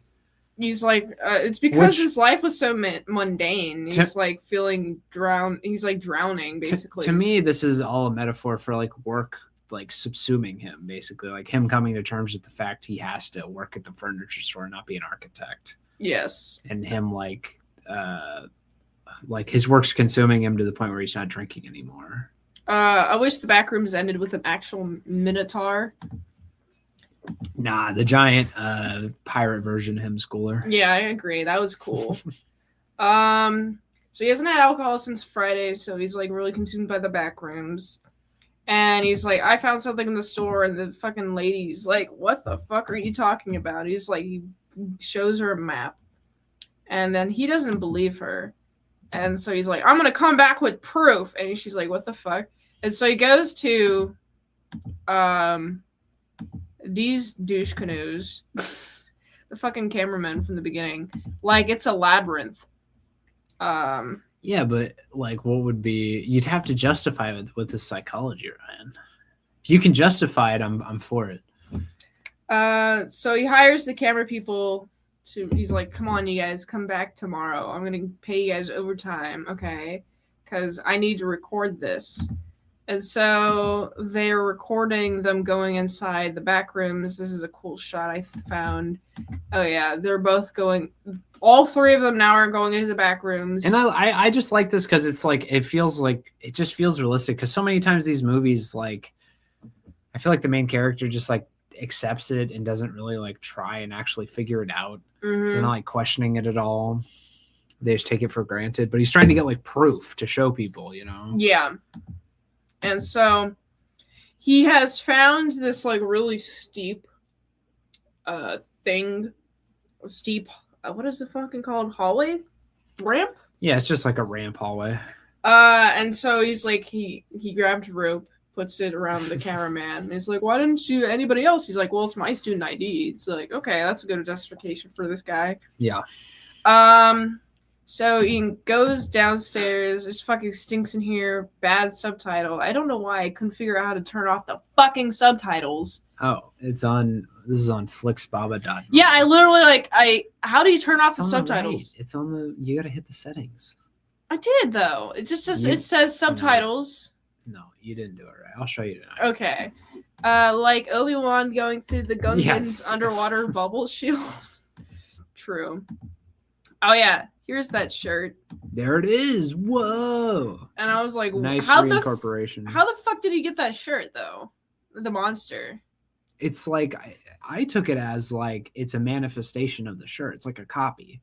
Oh, It's like how there's a bunch of, it's like how it's like, because ultimately it's like a metaphor for memories. Like the more you remember something, you like half remember it. It degrades over time. yeah. It's like a memory shirt. It's like a memory copy. Yes. So he sees the monster. He runs up the steep walkway, but for some reason they didn't pull up the rope all the way. So the monster like drags the takes. Yeah, I thought this was stupid because I agree. the guy's like trying to get the rope off. It's and like just grab the fucking rest of the Yes. rope before you do anything. And else. his Foyd is even like, "Oh my gosh, are you okay?" Like blah blah blah. And you see it coming from a mile away. It's like obviously the rope's still down there. And the monster's gonna get him and pull him back. He's like, I'm trying to untie it. It's like, grab the rope first. Why? But of course, he gets dragged down there. They're like, what the fuck, right? I saw the rope thing coming. Come on. Yeah, it was. It was too easy to see coming. Oh yeah. So basically, because the rope is tied to the bed and the monster is dragging the guy, pushes him down. The camera fucking falls, and you can see this pool of blood here, and he's like being dragged, and he's getting eaten. Yeah, it's like womp womp. Womp. Sad. Oh yeah, so now you got Clark. He has the camera. He sees his weird Christmas he picks tree. up the camera, and him and Mary start like running around the Backrooms down there. So you got like a weird manifestation of his wife and like this guy in a wheelchair. Yeah, the guy in the wheelchair's never explained. It's just a freak sitting there next to the lamp. Ghostbusters 2 did a River of Slime gag better. Man, I haven't seen Ghostbusters 2 in forever. I haven't seen Ghostbusters 2. Because I heard She's seen bad like one. no movies, dude. I've seen. It's not bad. I don't know. It's people not just- fantastic, but People said it was bad, so I didn't watch it. It's fine. I mean, I watched the fucking remake. I've seen the 2016 one, the ones after that, but I Of course, haven't. she's seen the Foyd one. Of It's course. fucking. Well, I watched it with in like Hack the Movie. It was actually 20 years old when the thing was recorded, but I think it released when I was like 20, in my 21st birthday actually. So fuck, it would have been like almost 5 years ago. When I recorded this episode with the Foyds on Hack the Movies, okay, and we're like did an all female Ghostbusters episode. Yeah, gracious, thank you. The remake, LOL. I know. It fucking sucked. Okay, She hasn't seen American Psycho, but she's seen the fucking remake of Ghostbusters. Yes, it Ghostbusters sucks 2 ass. It's Okay, pretty good. Okay, yes. Yeah, I know, but like, come on, lady. Oh yeah, so this is like a weird memory version of his wife. Who shows up later? Yes. These are his friends. So He sets the camera down and he goes to the pool, which I took as like the deepest part of his psychology, kind of. and also And this is also a continuation of the like Backrooms liminal spaces lore, because there's a whole like pool thing, because a lot of pools look weird too. So this is like a nod to that, basically. oh yeah, and so the chick got split up from Clark, but she's like, open the door. And he's like, it's a fucking wall. Like there's no door. Well, yeah, she's on the other side. It's like glass for her. She's in some weird area of the Backrooms. Yes, Ryan makes a great point. Who picked up the camera? Well, that's what I'm saying. Like the entity, I guess his pirate version picked up the camera. This confused the hell out of me. Because like, wouldn't the pirates just like eat him? Yeah, why the fuck would the entity pick up the camera at all? Like, I maybe it's a metaphor for like Clark doing it or something. I don't know. I felt like just trying to be spooky for the sake of it, which is fine. I agree, but then it cuts to this. It's like the insane mother's house where she had like a bunch of shit in front of the door. Mary, the psychologist, her mom. Yeah, Mary's mom. She had like newspapers on the window. This is a good establishing shot. I liked. But then like she's peeking out, and the mom's like, "You can never ever go out. They're all out there." It's like, who the fuck is who? What? What are you on? What are you on about? Who is all over the She's place, just like mom? she's like a schizophrenic. Yeah. And that's why Mary ultimately became a psychologist, is because of her traumatic past with her mom who had mental illnesses. I mean, that makes sense, though. Like, you'd want to understand other people and help other people out. Actually, scariest part of the movie, no lie. True. Yes. This movie is about like how terrifying psychology can be, more or less. Yeah, because it's like also the type of people to be attracted to be a therapist is like somebody who's dealt with people like this before, like growing up, essentially. Or just women. I mean, yeah, women be like that too, but it's like a very particular type of woman. I just want to know about people. No, dude, women overwhelmingly dominate psychology degrees and stuff because they're just like, it's the same thing with true crime. I'm like, oh my God, I just find that so fascinating because you're obsessed with humans. Yeah, it's interesting. I know, but all you foids are the exact same about it. You're Well, just like, humans are so interesting, but you're not interested. Well, you might be, but most foids aren't interested in it for the right reasons. What are the right reasons? Because it's like fucking, I don't know, because the human condition is like fascinating, but women just like it so they can like figure out how to better like label the people around them as mentally ill and get more attention. Oh yeah, I hate that part. I'm interested in like the human condition as a whole, basically. Yeah. I know. It's always different when you ask them. Females are into social dynamics. Yes. They just, but whatever. Either that or become a Batman villain. They also are like the worst sort of libtards, these female psychologists. I agree. They're always just trying to like label people. They want to pathologize everything. Okay, that's my problem with female psychologists, is they want to pathologize literally every behavior until there's nothing left. And they also will make a lot of the problem is because they make regular moid behaviors like problems. I agree. This is slide 67. Adderall. Whoa.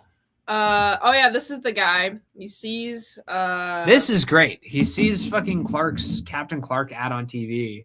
He's just eating like popcorn with his family, hanging out, and he's like, "Oh shit, that's that guy I've seen in the Backrooms," and it like dawns on him. Fantastic way to like bring everything together. Yes. So Mary goes to she goes to the furniture store. But I will say, like, Clark like called her, but he's like stuck in the back rooms. How the fuck did he call her? Unless he like went back into the furniture and then back into the back rooms. It doesn't matter too much. I don't know. He's supposed to be like eaten by the monster or something. Damn, the glue on my label maker keeps coming off. Now my packages will get lost in the mail. What the fuck? You gotta fix that, dog. Is the glue tasty? Also, this is slide 69. Nice. Sex number. Okay, so she goes downstairs. She's like going into the furniture store. She's like, Clark, and she discovers the door. She's like, I'm gonna go through it, and then she enters the back room. Oh yeah, did you touch on how like it's just really nice? The mail's just been piling up, which means the door's unlocked. Still, no one's been going into fucking Captain Clark's. Yeah, they don't care. It's like, who fucking cares? It's also, it seems to be a high trust society in this particular town. Yeah, well, this is America in the 90s. It's hard to get more high trust than that. Damn. Fucking, she looks at the whiteboard and then they flash back to Clark showing her the map like an hour ago, and I'm like, we don't need this. Like, we remember an hour ago movie. What the fuck? Come on, Kane Parsons. All right, so she goes to the back room. She's into the back rooms now. Same shot as earlier, and she got that stop sign. She's like, whoa, these rooms are really far back. Weird ass drawing on the wall. This mural is fantastic. Who did it though? Creepy as fuck. I think Clark did it. I think, like, who else would have done it? That's true. When she enters the secret dimension, immediately turn around, call for help, and wait for backup. No, I disagree. Maybe once you hit the mural, but until that point, I don't know. It's just furniture. It looks like an office building. Like, it's weird. But it's weird, but it's like, who the fuck? You don't know that there's a monster here. Mary. You wouldn't want to explore the back rooms a little bit, Ryan? What if you start in the pool area? What if there's no monsters around? Like, it's not a horror movie. I would explore it if there was no monster around. It's awesome. I would live there. I'd live in the fucking back rooms, dude. It's cool. Yeah, you got fucking, like, free real estate. We got to go in deeper. Yes. Dude, Gracious is so fucking cool. So we got Clark over here. Clark finds Mary and then fucking chokes her out. Yeah, it's awesome. Also, the way they film it, as the screen like shakes, it's like The Cube when it's representing like the passage of time and them going crazy. It does the same like warp wobble effect. I'd at least let people know I was entering a secret pocket dimension first. Yeah, but this is the 90s. What are you gonna do? Go find a fucking phone somewhere? Fuck that. Lamau. Yeah, hell yeah. This part totally took me off guard. Yeah, same. I wasn't expect him to fucking choke her out. But yeah, the monster's approaching and he knows how to deal with it. So he's like, you gotta fucking shut up. Bitch. Another common male W. Absolutely. Absolutely. Yeah, get choked, Floyd. Oh yeah, so between her getting conscious, she remembers her mom being in some sort of like psychiatric ward and visiting her. Yeah, she's like a definite schizophrenic. Oh yeah. And then there's this, oh man, I forgot to take there's like this transition from like her being here. That's like the coolest transition in the whole thing. Yeah. It's like a metaphor for going deeper into a subconscious. Yeah. It's like room after room after room and it changes slightly. Yes. M. Night Shyamalan. Also, I will say What a like twist. because of the psychological aspects, this is like a psychologist's wet dream. Okay. If they could like literally go into their patient's psyche. Yes, that's true. So you got her as a little child, and she like now look at this. They're at the dinner table. So she wakes up with Clark introducing her to a fat guy you can eat. Yeah, I love this whole dinner scene's fucking Kino, fantastic, like climax of the whole movie. Yeah, I just fucking 10 out of 10 dinner scene. From this point forward, the movie's like fucking fantastic. One that's an ex-wife stand-in. He takes the hair from her and puts it on the therapist. Yeah. Oh yeah. He like, dude, these like people are like mannequins, and I want to know what they taste like. Is it just stuffing, or do they actually taste like food? But yeah, he just cuts this fat guy open. Yeah, and puts it on a plate. He's like, "Here, Mary, you can eat them."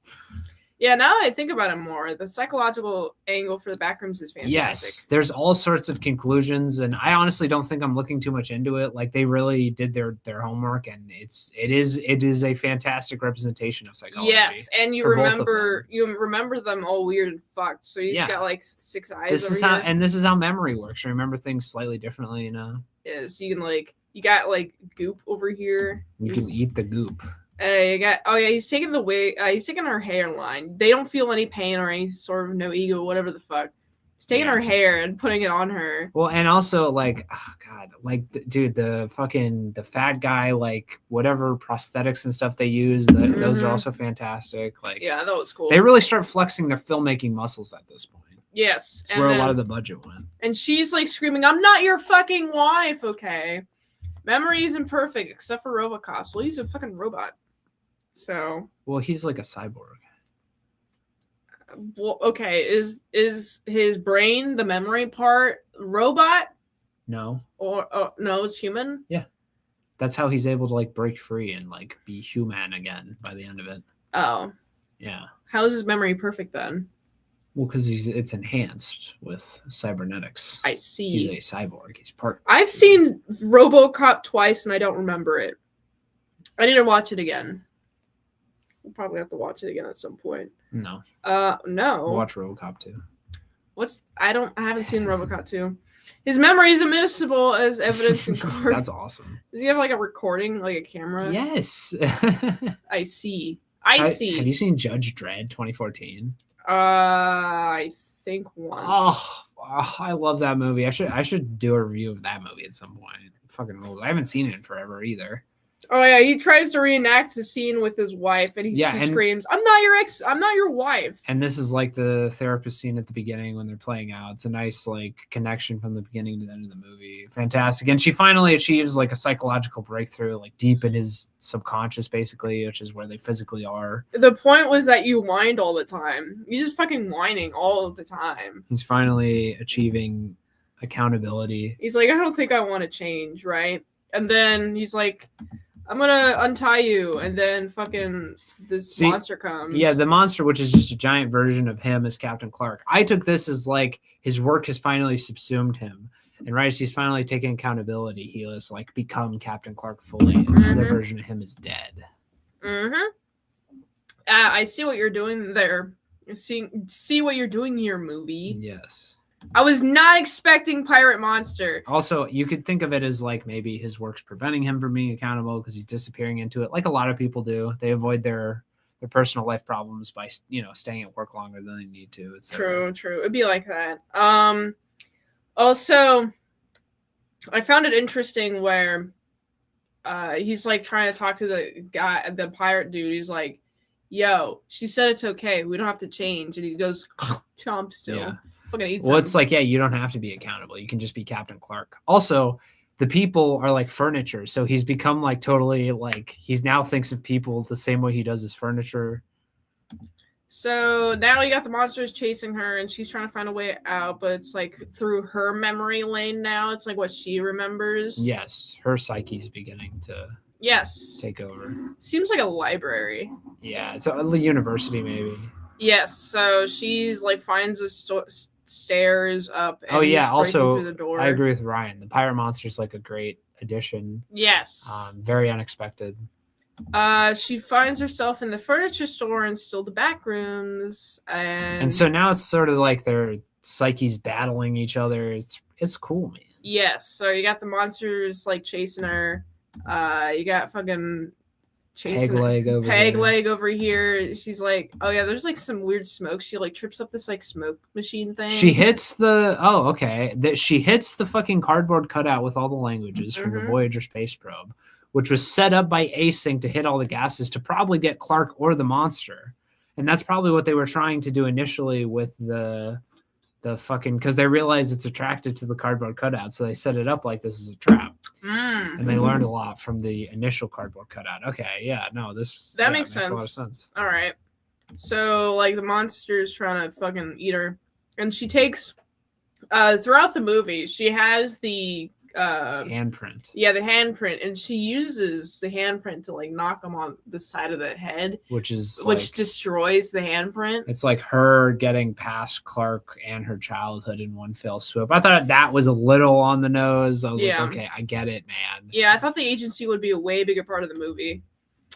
Yeah, I thought so too. The sequel will be all about them. Yes, it's a sequel setup. Oh yeah, so now like she crawls through this like place, whatever the fuck. But she just crawls through like a skinny hallway. Yeah, skinny hallway, and it's like these dudes in hazmat suits. They're like spraying her with some sort of feed two birds with one scone. Yes. And then she's taken to all these research dudes. Were they able to capture the it looks like they were able to capture the guy. The monster. The monsters. They have Clark, whether it's the monster Clark or the regular Clark. They got something. It's probably the monster because she knocks it out at the end. Yes, because they were trying to do some sort of research on it. Yeah, she sees it as she's like passing by. And so now they're having a talk. I was hoping to ask you a few questions to clarify this is an things. MRI company. They don't do MRIs anymore, but then they just found the Backrooms, so the Backrooms just like sort of exists.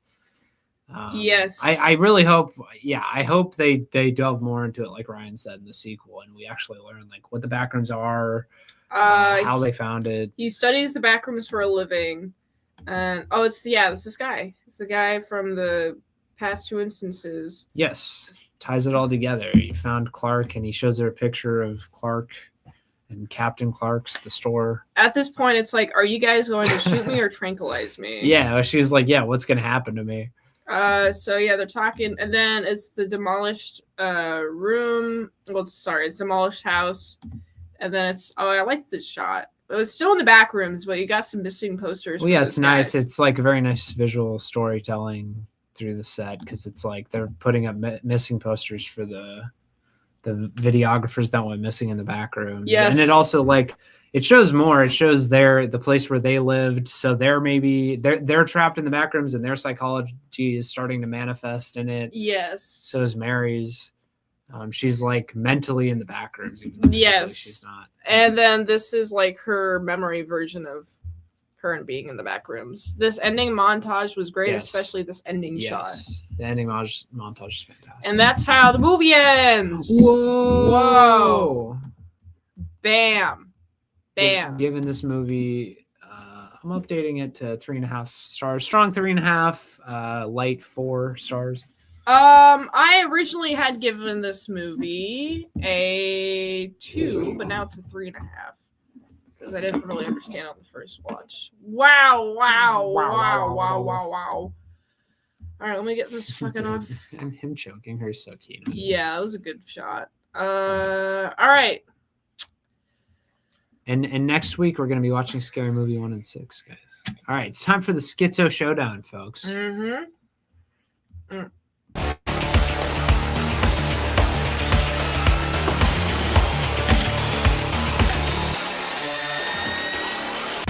Wow. Also a good movie. All right. Schizo. Oh, I got bumpers for these. All right, so we have the Kino rating system. Okay. K for Kino. K for Kino. I for immersion. N for narrative. O for originality. All right. So Let's play the K. What the fuck? What happened to the audio? K for Kino.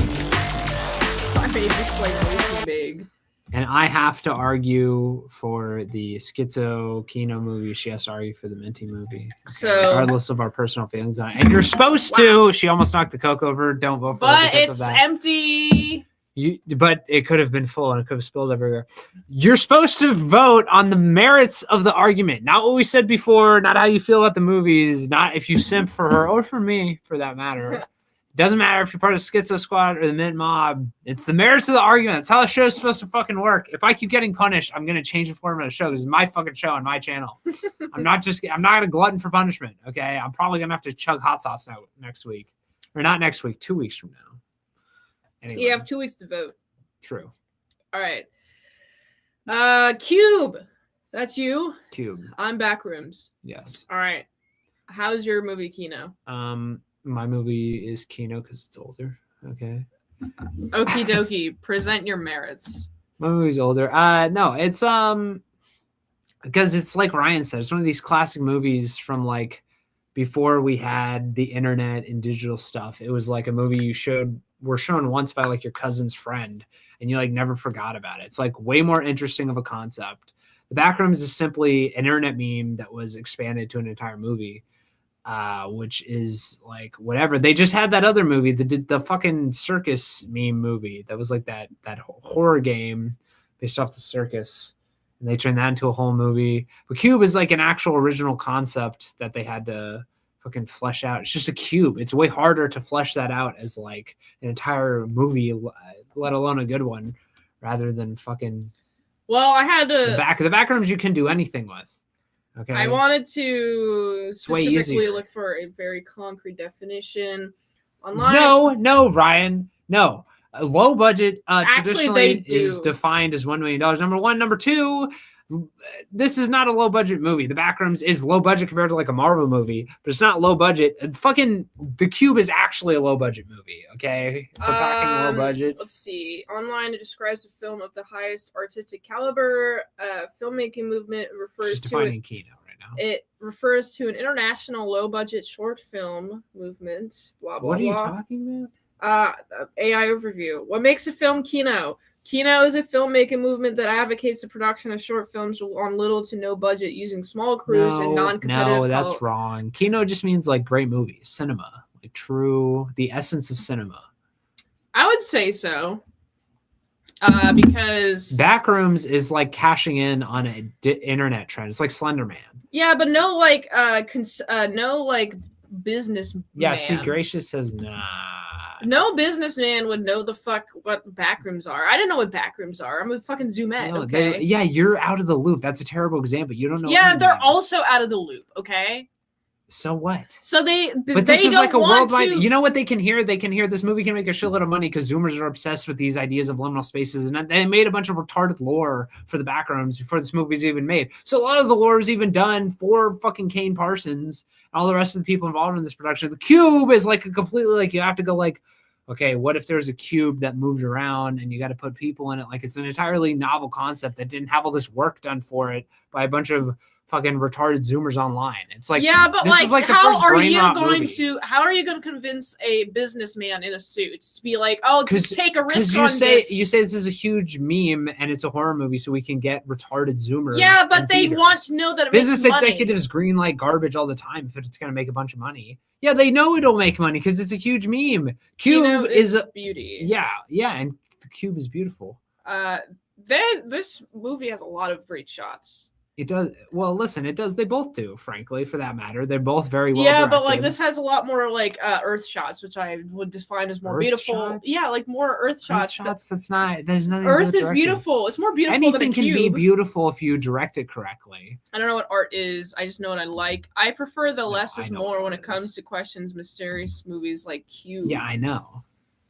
And the Backrooms is clearly going to explain everything. Whereas Cube, it's perfect on its own. It's a perfect I mean, but movie. it like Cube visually, it's such a sort of look at after a while. The only distinguishment is just the colors. Harsh office lighting isn't fucking. Well, you sort of also look get at. it. Hold on, you get a office buildings, notoriously beautiful spaces to look at. Well, that's a contrast between When I office think spaces beauty, and Earth. the reason we're doing both of these movies. Okay, yeah, it had a couple establishing shots, big whoop. Well, But the core it's of a the movie lot. takes It's like place half in the Earth, Backrooms. half It is Backrooms. not half Earth. And also, it's not half Earth. Wrong. but also, it's like the suburbs. it's like a weird it's like It's a weird, interesting. but like, the cube location that isn't changes geometric. What are you talking? It is a geometric. It's definitionally geometric. It's a I know, fucking I'm cube. being sarcastic. She's autistic. She doesn't even know. Vote for me if you understand basic metaphors. That is relevant, Mint. We don't need Earth and ever. What are you? Yeah, thank you. I know. Objection. They're Cube just- looks way more visually interesting. She's taking way a more- basic aspect of movie making, a But fucking you got, establishing like- shot. Be like, it's genius. It's genius.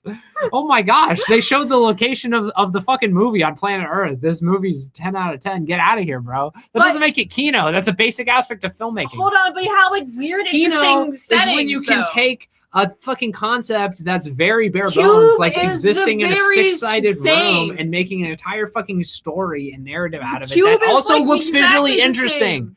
Yes, but they changed them with the colors and added the traps. That it's a Yeah, feat and that the they were office able to make setting this an is interesting movie that changed goes with by the quicker. angle of the floor, the Or the weird. angle of the the, like, the floor, arches, weird, you and got there's like the, a like, Christmas tree pools, and like and whatever. you Yeah, got, they like, had to do interesting more with decor. less on the cube. Therefore, it makes it more Kino. You That's got the essence of filmmaking. The essence of filmmaking is doing more with less and telling visually stories, visually interesting stories. with this things is that gonna should be not be Interruption that City way. over here. Interruption City is my favorite place to live. I went to Monologue Town and they knew you. You were their favorite person. What are we gonna have a fucking structured? Judge, I got interrupted. Judge, I still have 10 minutes left on my rebuttal. Ron Perlman and Alien Resurrection, Earthman. What a shithole. No, fuck Ron Perlman. Earth rules. Exactly, rules, which is but why half An the establishing fucking shot does not. Backrooms is great. Fucking. It's like quite a few It had establishment actors shots. too. My movie had actors. Oh my we gosh, both had that's crazy. actors, but mine had like Lights. Your movie had lights and mics and everything. That's crazy. he who That's so has crazy. the conch shell is allowed to speak. We could do the vape, I guess. That'd be cool. The vape shell. So yeah, you got like a bunch of interesting like landscapes, like you got There's interesting. one like great shot. No, of, like, there's quite a few great shots. no. One great like establishing shot of like a town, and you're like, the whole movie's like that. It's like, yeah, it has great establishing shots. There's also one with the shopping carts. Imagine this, Mint. Funny man on Earth walks in frame and says to Bishka, give 10 million, please. That's great. That is pure Pure- Kino. We should make movies, gracious. Well, you got like weird, interesting objects fused through the floor. You don't see that. Yeah. in So Cube. if a movie was just like the International Space Station live stream, is that your favorite thing to watch? Just a constant live stream of Earth from space? that would be interesting. Yeah. It's interesting, but there's no story there. It's just like whatever. It's just where things are happening. Well, you don't know what the fuck has caused these objects to fuse through the floor. So her argument is that establishing shots make something Kino. I don't think so. No, I it's think just like, why the how fuck it are these holistically shoes? acts as a piece of art, just like Why how are the these cube shoes fused to needs the all these floor? smaller cubes to exist as the cube. Cube is visually interesting, and it does with only one set. That's impressive. Thank you. The fucking Backrooms has unlimited leeway to do whatever the fuck they want.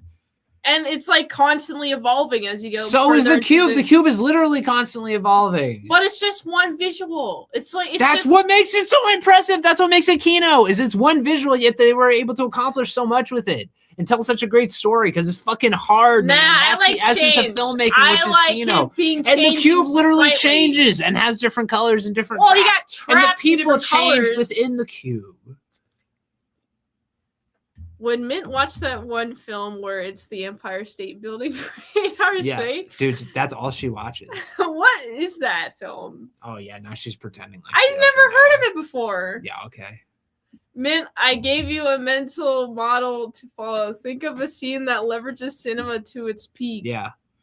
For her, ultimate Kino would just be like establishing shots of Earth, which is like a nature documentary at that point. That's like her favorite movie. It's like Brown Bunny. Very autistic. Where's Brown Bunny? You've never heard of Brown Bunny? I mean, The Brown Bunny? I like some brown bunnies. You know, gracious, you know what I'm saying? The Brown Bunny, it's like, what is it? Who did, the Toxic Avengers? Same people who did the Toxic Avenger. I mean, like, it's a Tromo. Misty Stone? Tromo, Are you talking about like film? Misty Stone? I don't know what the Brown fuck that bunnies? is. Misty Stone. Well, I know in the Brown I think Bunny she's at talking like about the Misty third Stone. act, they give like it's like a full on fucking. The fellatio Backrooms just scene. looks like real life. What?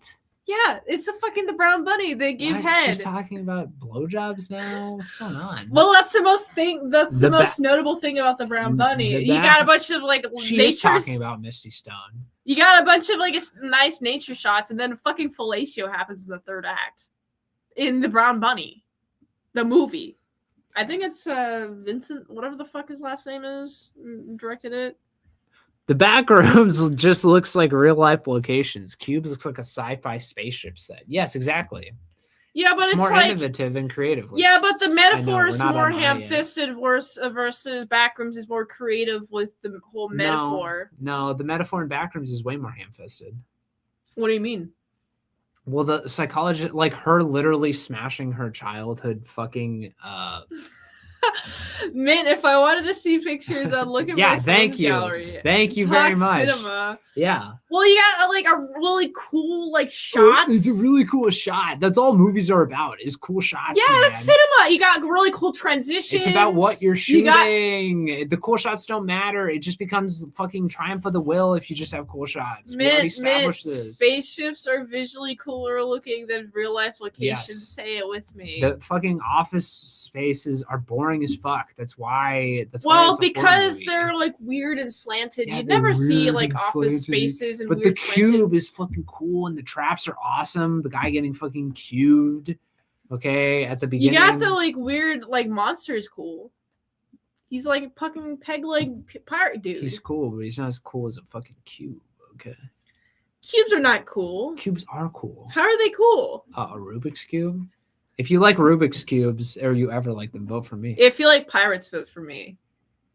No, I don't like Rubik's are cubes. cooler. That's a lie. We all know that's a lie. She's I've never been able to. I've Rubik's never been cubes. able to solve a Rubik's cube. It's not hard. Just type it into Rubik'sCubeSolver.com. Screams like a Charlie Brown character in frustration. So anyway, if you like Rubik's cubes, vote for me. If you like pirates, If you vote like for me. office spaces and working a job under harsh fluorescent No, lighting, no, vote for no, her. no, no. That's not what I would say. If you like pirates, if you're like a guy who's The movie's trying not to be even an about that. The whole point is that entrepreneur. it's Ottoman Empire and pirates. It's confusing branding. Ottoman is a fucking furniture. Yeah, but it doesn't make sense to combine pirates and the Ottoman Empire. The Who guy, the the fuck is the cameraman Ottoman even says Empire? that. What? I know what an ottoman is. It's a piece of furniture.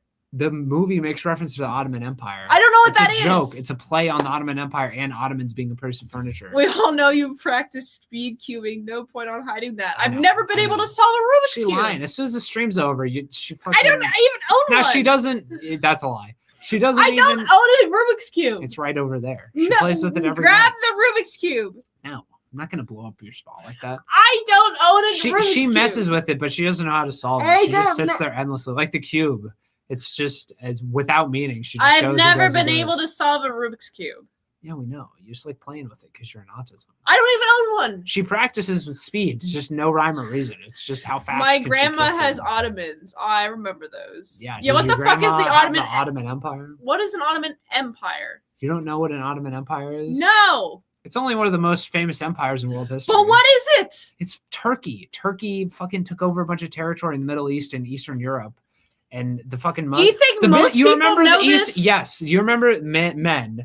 Do you remember the Eastern Roman Empire, Byzantine? Do you remember that discussion? Partially. The Byzantines were taken out by the Ottomans, which were the Turks. Turks were in Central Asia, and they were tribes people on horse, and they came into Anatolia, which is modern-day Turkey, and pushed the Greeks out, which were the Byzantine and the Eastern Romans, and eventually they took Constantinople, and that's why Turkey is Muslim today. It's a joke that only history nerds like me know. Yes. Well, yeah. Well, it's also just confusing branding.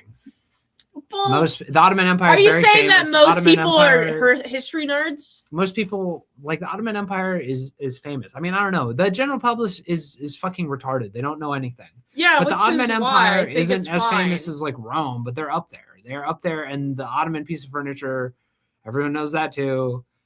That's why that's in the movie, because it's a fairly well-known reference on both accounts. It's a good joke. It's a good joke in the movie. I'll give Backrooms that. Most people don't get it and need an internet article to explain to them as an Easter egg. I don't know. The Ottoman Empire is very famous because they took out the Eastern Roman Empire. That was like the end of Rome. They ended Rome, those guys. So they etched their place in the history books. And then they existed for like hundreds of years, and they kept Eastern Europe under their rule. That's why fucking Albania and Bosnia has Muslims in it, white Muslims. It's because of the Ottoman fucking Empire. They owned fucking Israel for a while until the British kicked their asses. In World War I, that was sort of the end of them. And they transitioned into modern day Turkey. They're still around as Turkey. That's like the remnants of the Ottoman Empire. Oh, I didn't know that. Anyway. Well, it's Kino because It's cool Kino shots. because I don't know a lot of the references in my movie that I'm arguing for. Yeah, that's why it's Kino. Because I don't know it. It's Kino because it's hard to understand. Well, you can understand it. I just don't. Yeah, I know. But you're arguing. It's got a lot of Easter eggs. Spoon rant. It's 5 references you might have missed in Backrooms, that sort of thing. Yeah, exactly. Which is bad. How is That it makes bad? not Kino. It's got a lot of Easter eggs. Yeah, that if you can't pick them up easily, that's Well, not I good can't pick them up filmmaking, because and I'm a therefore Floyd. You makes don't it know not anything about Kino. history. Right. I don't know anything about history. Yeah, which we know. If you know stuff about history, vote for me. If you like living the here and now, vote for me. No. If you whatever. can't understand it, it's not Kino. Thank you. Well, I understand it. No, you just said you didn't understand it. Well, I don't understand the. I don't Easter understand eggs. it, but I actually understand it. Oh, it's a lot of Easter eggs that I don't know, but I actually understand it. Yeah, I Cope- can't Cope and understand it, Steve. but they say it's good art, Okay, right? Anyway. yeah, Another common hashtag Schizo Squad Thank you. W. Gracious gets it. Yeah. Schizo Squad W. Total Floyd L, dude. Total Floyd L. All right. Well, I'm tired of arguing this point. It's Kino. Move on to Fair is I. fair. No. It's Cube is Kino. Cube is Kino. Cube is Kino. it's Backrooms. Backrooms Kino. Sounds like shit. What the fuck? Why is it doing Immersion. immersion? In the cube, in Cube, you are literally immersed inside of the cube. The Backrooms you can phase in and out of. Okay. Mint loses this round. Thank you, Ryan. Which hot sauce should be chugging in 2 weeks? I don't know.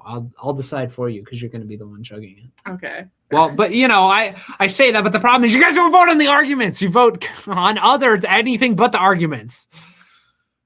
So anyway, I don't know. It doesn't really matter. Cholula, maybe something hotter. Maybe I'll chug the bomb, the infamous hot ones hot sauce. Anyway, we're not here to talk about hot sauces. That's for 2 weeks from now. Immersion. Immersion. You're immersed inside of a cube. You're You can't also escape. immersed inside of a because you can leave the back backrooms rooms whenever you want. Well, he which gets makes the trapped. He immersion got not trapped as in the good. back rooms. Therefore, he's He forever didn't get immersed. trapped. He stayed back there because he finally found his place. He said, "I feel like I belong here." She doesn't even understand the movie. Well, he fucking fell into the monster. Like, he lost track of the back rooms and he wasn't able to No. escape. No, he was able to escape. He just didn't want to. He said, "I finally feel like I found my place, and I'm staying here." Just in his memory hole. I can't believe this. In the dinner scene, he says, "Like I'm happy here." Basically, I'm happy not. Yeah, he's immersed in his confronting my own demons. psyche. He's Yeah. immersed in his own psyche. Yeah, you never escape the cube. What is more immersive than that? You go in and out the entire movie. You go in and out of the back room several times. I will say, you're as not escaping like your own psyche though ever. You're immersed in your own though. psyche. You can make strides and change your psyche. Yeah, the but he's cube is a not. literal physical metal giant ass block that you cannot escape. You're stuck unless you're a retard. Well, the vibes make you. The vibes. The Oh, vibes yeah. immerse Guys, you the into vibes. the Hard movie. metal, steel. Okay, in industry, it's cool, man. It's like the vibes of like your psyche, bro. Yeah, it's like you are immersed in your psyche. Yeah. The metaphor takes me out of it because like I gotta fucking figure all that shit out. Whereas the cube is just like, yeah, it's just a cube, man. It's just hard. But you metal. can escape the cube. You can't escape your psyche. Yes, you can. What do you mean? You're always in your brain. She's taking psychedelics and she's saying you can't escape your psyche. Well, you can just be like, I just be, I guess. Just be. Yeah, that's like the lesson you get. Just be. You know? Barry B. Benson. You like jazz? I do like jazz. Just be yourself. Immersion. Well, you got the soundtrack. You got the soundtrack. You mean the score? What is the soundtrack to the Backrooms? It sounds like you're describing the cube moving around. Well, you got the concept of the cube is much more fascinating. I'm gonna be myself. Yes, you must be yourself at all times. One day we will all be free. In Alien, they stay inside their spaceship the entire movie, and down Periscope, they can be underwater in their submarine or be up on the surface, no problem. Alien is immersive in the ship. Yes, in the same way Cube is immersive. Okay. Also, excuse me. Cube is immersive because the concept, it's not just that it's a literal physical cube, which is way more immersive. It's the concept you keep going back like, well, what if I was trapped in a cube? Backrooms is like, well, I don't know. Like, it's like, I don't know. It's just like an office building. You take out the horror elements and what do you have? Yeah, but most like, people in society are trapped and immersed in you see how convoluted this is? It's like, building. What if I was literally in a literal moving physical metal cube? It's like, that's an interesting concept with traps and like my life's on the line. This is like a very like, well, what if like you did therapy and like learned how your mom fucked you up? You like, can isn't escape that scary? the back rooms. Well, society is the back rooms, actually. Your psyche, you can't. But I thought the cube was a metaphor for society. Yeah, but like you can't. It's your memories. Your memories are the back room. Yeah, I know. You can't escape your memories. Quite easily, it seems. You can totally escape your memories. Just get dementia, bro. Well, the ones most closest to you, and then as you get older. What is she even talking about? I don't think she even understands the Backrooms. I understand how dementia works. How do you have it? That would explain why you can't remember these fucking movies. No, I might have early onset dementia, age 25. Might.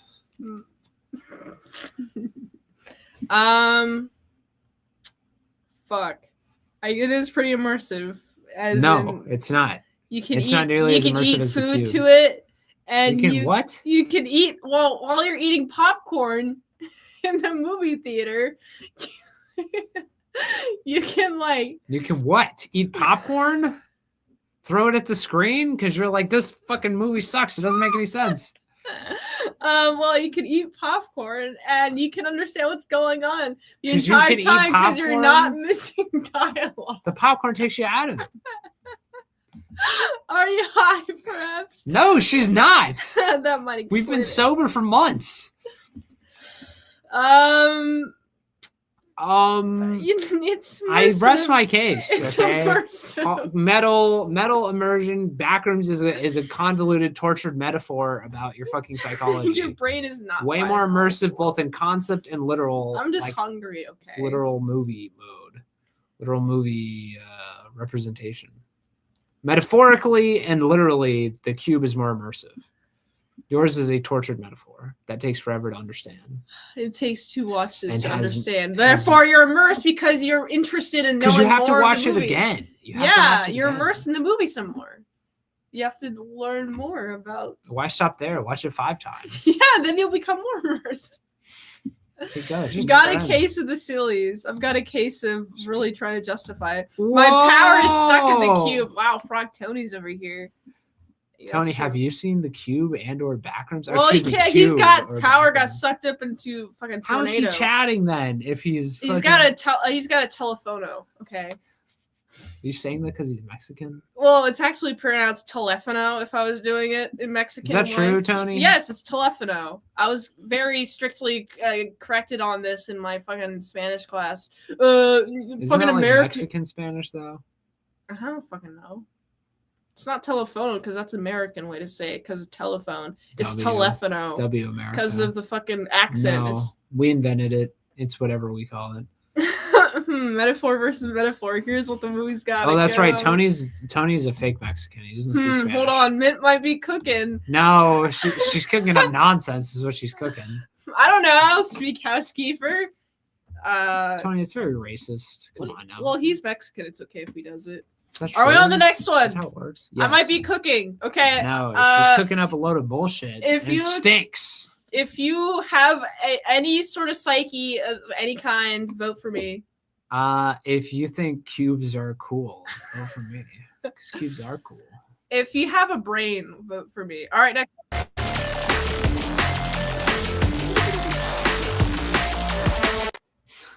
All right, remove that. Stephanie, the headless giraffe, has Hispanic/Germanic heritage. She loves bratwurst tacos and Mexican polka music.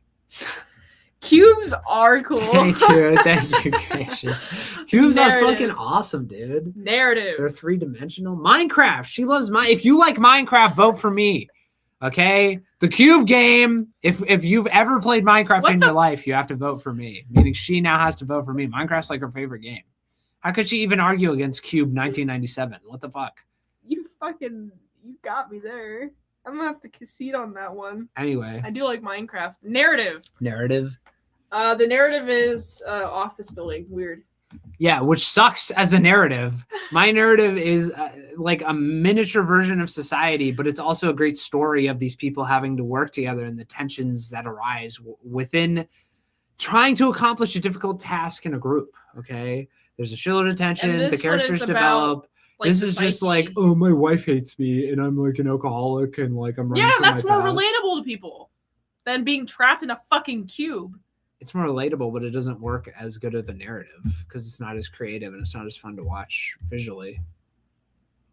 Sort of just like a guy bumble fucking around an office building. Yeah, It's that's more empty. relatable. You got more of a That's narrative not there. relatability does not equal good narrative. I bet you way less someone tension. has recreated the cube in Minecraft. The tension is that nothing fucking happens for 90% of the movie. My movie is tension all the fucking time because it's about social relationships. The big match between these movies comes down to their main metaphors and how they convey them.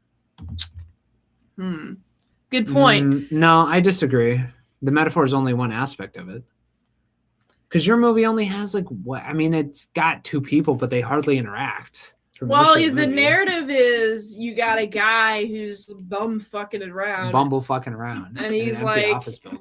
You know, and that's relatable He's like, to people. whoa, this is like empty and like scary. And then he's got to write it down. That's narrative. And then he's got to like tell his fucking therapist, who's like, I don't believe it. He's like, I'm gonna make you believe, and then he falls into the back rooms. yeah, and then I the saw the therapist- movie. I know the plot. I'm And saying that's it's not the a narrative. good narrative. That's It's the not a narrative. good narrative. You Why, just how is it reiterated. not a good narrative? She's like reading off the Wikipedia plot synopsis, and she's like, it's "That's a a great big narrative." element, but not the only point. Yeah, I mean, a narrative is comprehensive, and mine is much better because of all the constant tension and social dynamics and constant shifts in their relationships with one another. Like the Yours cube. is just the guy going, duh, I'm going crazy. I'm Captain Clark. Well, yeah, I that's don't sell interesting any narrative. fucking It's a guy furniture. going insane. That's a No, narrative. that's not interesting And at all. versus a psychologist who has to deal with insane people. He's not really who has going an insane, mother. though. He's not really going insane. He just finds At a the weird end, place. he just plays like weird and insane. Yeah. Tribalism is portrayed as True, by which is individuals. way more interesting than a guy dicking around in an empty space. I think that's interesting, dicking around empty space. It's not what can interesting you do? compared to the most The fascinating cube narrative is an we have. empty space. The only thing we care about, it's filled with people, though. That's what makes it interesting. Whereas yeah, but you yours got like relies on just the empty space. 17,000. Well, this is also filled with No, people. there's one guy for most of No, the you also movie, got and those researchers who are stuck who in like the die Backrooms. immediately. They go Well, back the there people and they. who aren't dead. Okay, those people aren't dead. Well, the guy is certainly dead. He was trailing Just blood on the one ground. guy. Okay, there's that one guy And at they're the in very movie beginning, for like 30 and seconds. then you got the other guy who's trailing blood. Yes, he's dead. But then you also got the other researchers in fucking hazmat the suits. guy at They're the living. beginning That's doesn't an even interesting count. narrative. That's like if I said the guy at the beginning of the Cube counts. He's there to die. It's not a real character even. Well, he's a dude. He is a dude. He certainly is a dude. I did like the pirate Captain TV commercial. Yeah, part. that's great, but it's not part of the narrative. Now is it? Well, he's like the little character that he becomes is the Yes, is but like villain. the actual commercial itself. Yes, the character Captain. You got a Kirk. fucking monster chasing you around. How is that not an interesting narrative? You got to fucking Yeah, for like die. the last like 10 minutes. The whole movie in the Cube is about the tension between both. It's like the tension of, it's just tension all around. It's the tension between them as individuals. It's the tension between society and those groups. It's the tension of the Cube and who built the Cube. It works on every level. This is just like empty backroom liminal spaces. The whole point of the fucking Backrooms initially was just like, it feels sort of uncanny. It feels off. Oh, that was a side tangent. The pirate's cool. Pirate's cool, but that doesn't make for a good narrative. Well, When you're talking about narrative and movie narrative, Cube clears. They're not even in the same league. Well, Backroom actually clears because each room is like its own story. What? Because it's Each like room is because its own it's story. representative of memories What and is the places you've been Christmas? at. Oh yeah, what does the Christmas tree represent? A fucking memory of a Christmas tree. Of a Christmas tree. Yeah, but they're like, there's a weird fucking wheelchair guy. Yeah, there's there. a weird wheelchair guy that's never And explained. he's got his so wife it doesn't there. really impact the so narrative it's like, at all. It's a guy that he's remembered in the past. Who?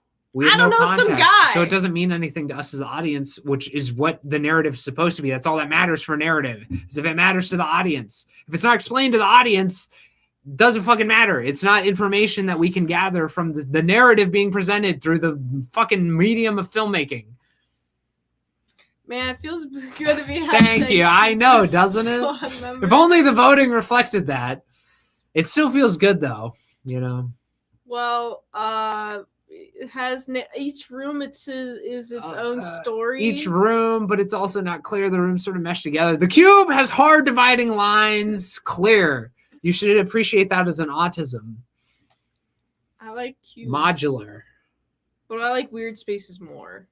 It's like Cube has a very simple narrative of people can't work together to save their own lives. No. You're missing the narrative, Ryan. That's a simple narrative. Mine has That more is like- complicated narrative of people are bogged down, Well, bogged that's down like by saying- their own like psychology. No.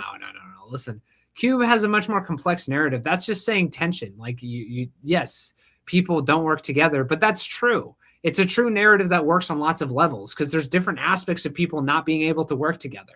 It's not just individuals, it's groups, it's society not being able to work together. It's a military-industrial complex not being able to work together effectively and like petering out and having dead-end projects. Simplified, but it's done well.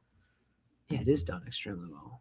I think mine It's is a great also narrative. done well because it's about people's psychology and That's it. That's all we can say is that psychology. yeah, but as a like movie everybody's narrative, it's not psychology as is fleshed different out. based off of your memories and your experience. Everybody's experience is different, so the narrative is going to be different for everybody. But this is a movie.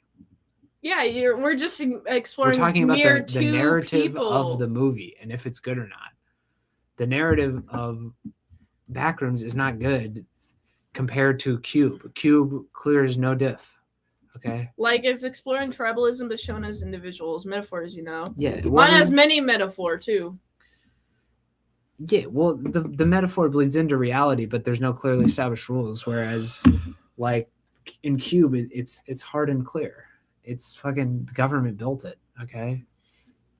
And it's a giant fucking metal Yeah, there's cube. like an alien that built it. That's interesting. Where the fuck did the alien come from? It's not both a real place, alien. It's not both a real place, but also your mind. But also it fucks with the power. Isn't your mind interesting? Yeah. But yeah, I rest my case. Not when presented in a movie like this. I rest my case. I'm more interested to see people try and fight to get out of a cube. That's more interesting. I think the mind is more interesting than a cube. Not in terms of how it's presented between these two movies. If your brain is smooth, vote for the cube. If your brain has a lot of ridges... If your brain is shaped like a cube, vote for cube. Cube heads rise up. Are we done with this? Yes. All right. Oh, for originality. Let's do it.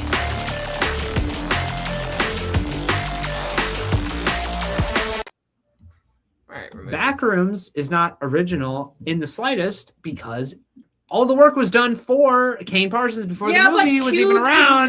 Because there's a shitload of lore that a bunch of fucking brain rotted teenagers, Zoomers, and alphas. Fucking yes, but it was done. It wasn't original. The movie itself just took the lore and repackaged it. Cube, yes. Post cubes in the chat. Post squares in the chat. Backrooms works as a psychological metaphor only in that one thing. Cube is much more going for as far as metaphor. Yes, cube. And therefore narrative. Yeah, but cubes aren't original. Cube. Roblox. Listen. Roblox. What she doesn't even know. This is like her favorite game. And she doesn't even know. No. Listen. What the fuck listen is to me. the Listen cube to me. thing? The Rubik's Cube. Rubik's Cube. Okay, Rubik's Cubes are not original. What? Rubik's Cubes are not original.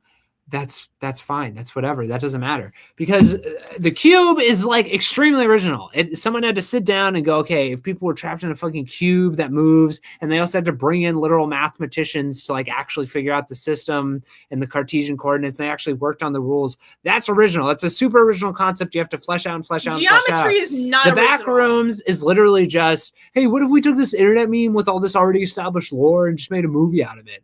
It's not original at all. Okay, in the same way the Minecraft movie isn't original. You know why? Because all that shit was already there. A killer Rubik's Cube is original. Thank you. Yes, it's an original take on that idea. This is but just math isn't an original. internet meme. It's been going on. Math has occurred for thousands and thousands of years versus the internet. Math, which is a cube, basically. Math is a cube? Cube is math. Cube is math. Versus the internet lore is only 20 years old. 20 years old versus 2000. How old is the internet? I'm saying specifically the Backrooms lore stuff is like, what, 20 years old? No, it's like 10 years old. She doesn't even know. It's more she doesn't even know what she's arguing, dude. It's more original because it's been around for a lot less long. Well, the cube, a lot less long. So therefore, something new equal original. What? Yeah, I know. It's just fucking babble at this point. Math is an original myth. Please go sit in the corner and think about what you've done. It's been around for thousands Math of years. is original. Math equal cube. Math has been around. Cubes have also been around for hundreds of thousands of years. Not original. Oh my gosh, I've been defeated. How could this happen to me? Cubes haven't been around. Cubes have been around for many years versus Backrooms has only been around for 10 years. Therefore, more original. If something's newer, it's more original. Yes. Oh, okay. Yeah. So the newest Marvel movie, Scary Movie 6, is extremely original. Math equal cube. This Einstein wish he could have come up with that. Equals MC squared? I don't think so. Math equal cube. I'm looking at a sample of your brain tissue. Big if true. Huge if true. That rewrites everything we know as humanity. It was a cube this whole time.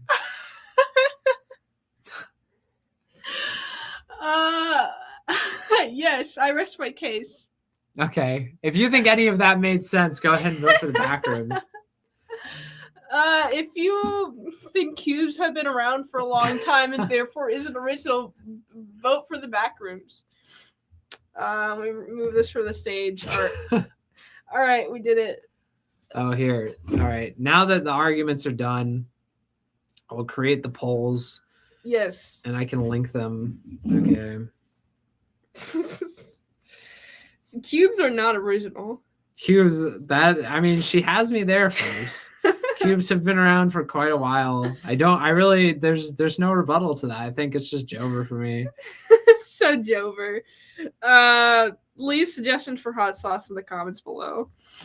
Are you secretly Gavin Free from Rooster Teeth and Achievement Hunter in disguisement? Because only he could speak so dumb. Yeah, true. That is something Gavin would say. She doesn't even know, dude. She didn't watch Let's Play. She didn't watch Achievement Hunter. Well, Slow-mo guys. I've seen Red versus Blue, but that's about it from Rooster Teeth. Bro, she's not. She doesn't know any internet culture, bro.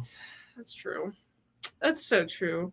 All right, the next movies while he creates the poll for this is Scary Movie and Scary Movie 6. Is that still in theaters? Yes. Okay. The whole point, the Mint movie is always like whatever the most popular movie is right now. Okay. And we try and find a corollary. The Yolk's on me. Yes. Did you create a poll? I did create a poll. All right, I gotta fucking refresh. Where is it? Where's the poll? Chill. I'm gonna share it. Okay. Okay. Folks, go vote in the poll, but also fucking go in the Discord. Can you post the Discord link? Yes, I can. Discord. I hate movie sequels that lack numbers like this bullshit. There's a number there. There's a 6 there. What are you talking about? Check on the channel. Gracious, please vote for me. Join the Discord, guys. The votes in the Discord mean more. Copy. Let me add this to the whatever the fuck. Here we go. Bam. Bam. I'm gonna have to make a Discord. Yo, my man. Here's the Discord link. Thank you, Gracious. Is it a remake or a sequel? Make up your minds. True. Good point. Gracious, bro. Gracious is the strongest member of the Schizo squad. All right, I'm voting for me. Oh yeah. Fuck, dude. Mint has 100% of the votes. Fuck. I'm already subscribed. All right. Subscribe. Did you already have do you have a Discord poll? No. Because the problem is I'm waiting now because I don't want people fucking the vote up by voting before. All right. Hold on, folks. I'm making a fucking... He's making a poll. Well, waiting anxiously for Sean to create the poll for this upcoming 2 weeks, okay? Be sure to join the Discord, okay?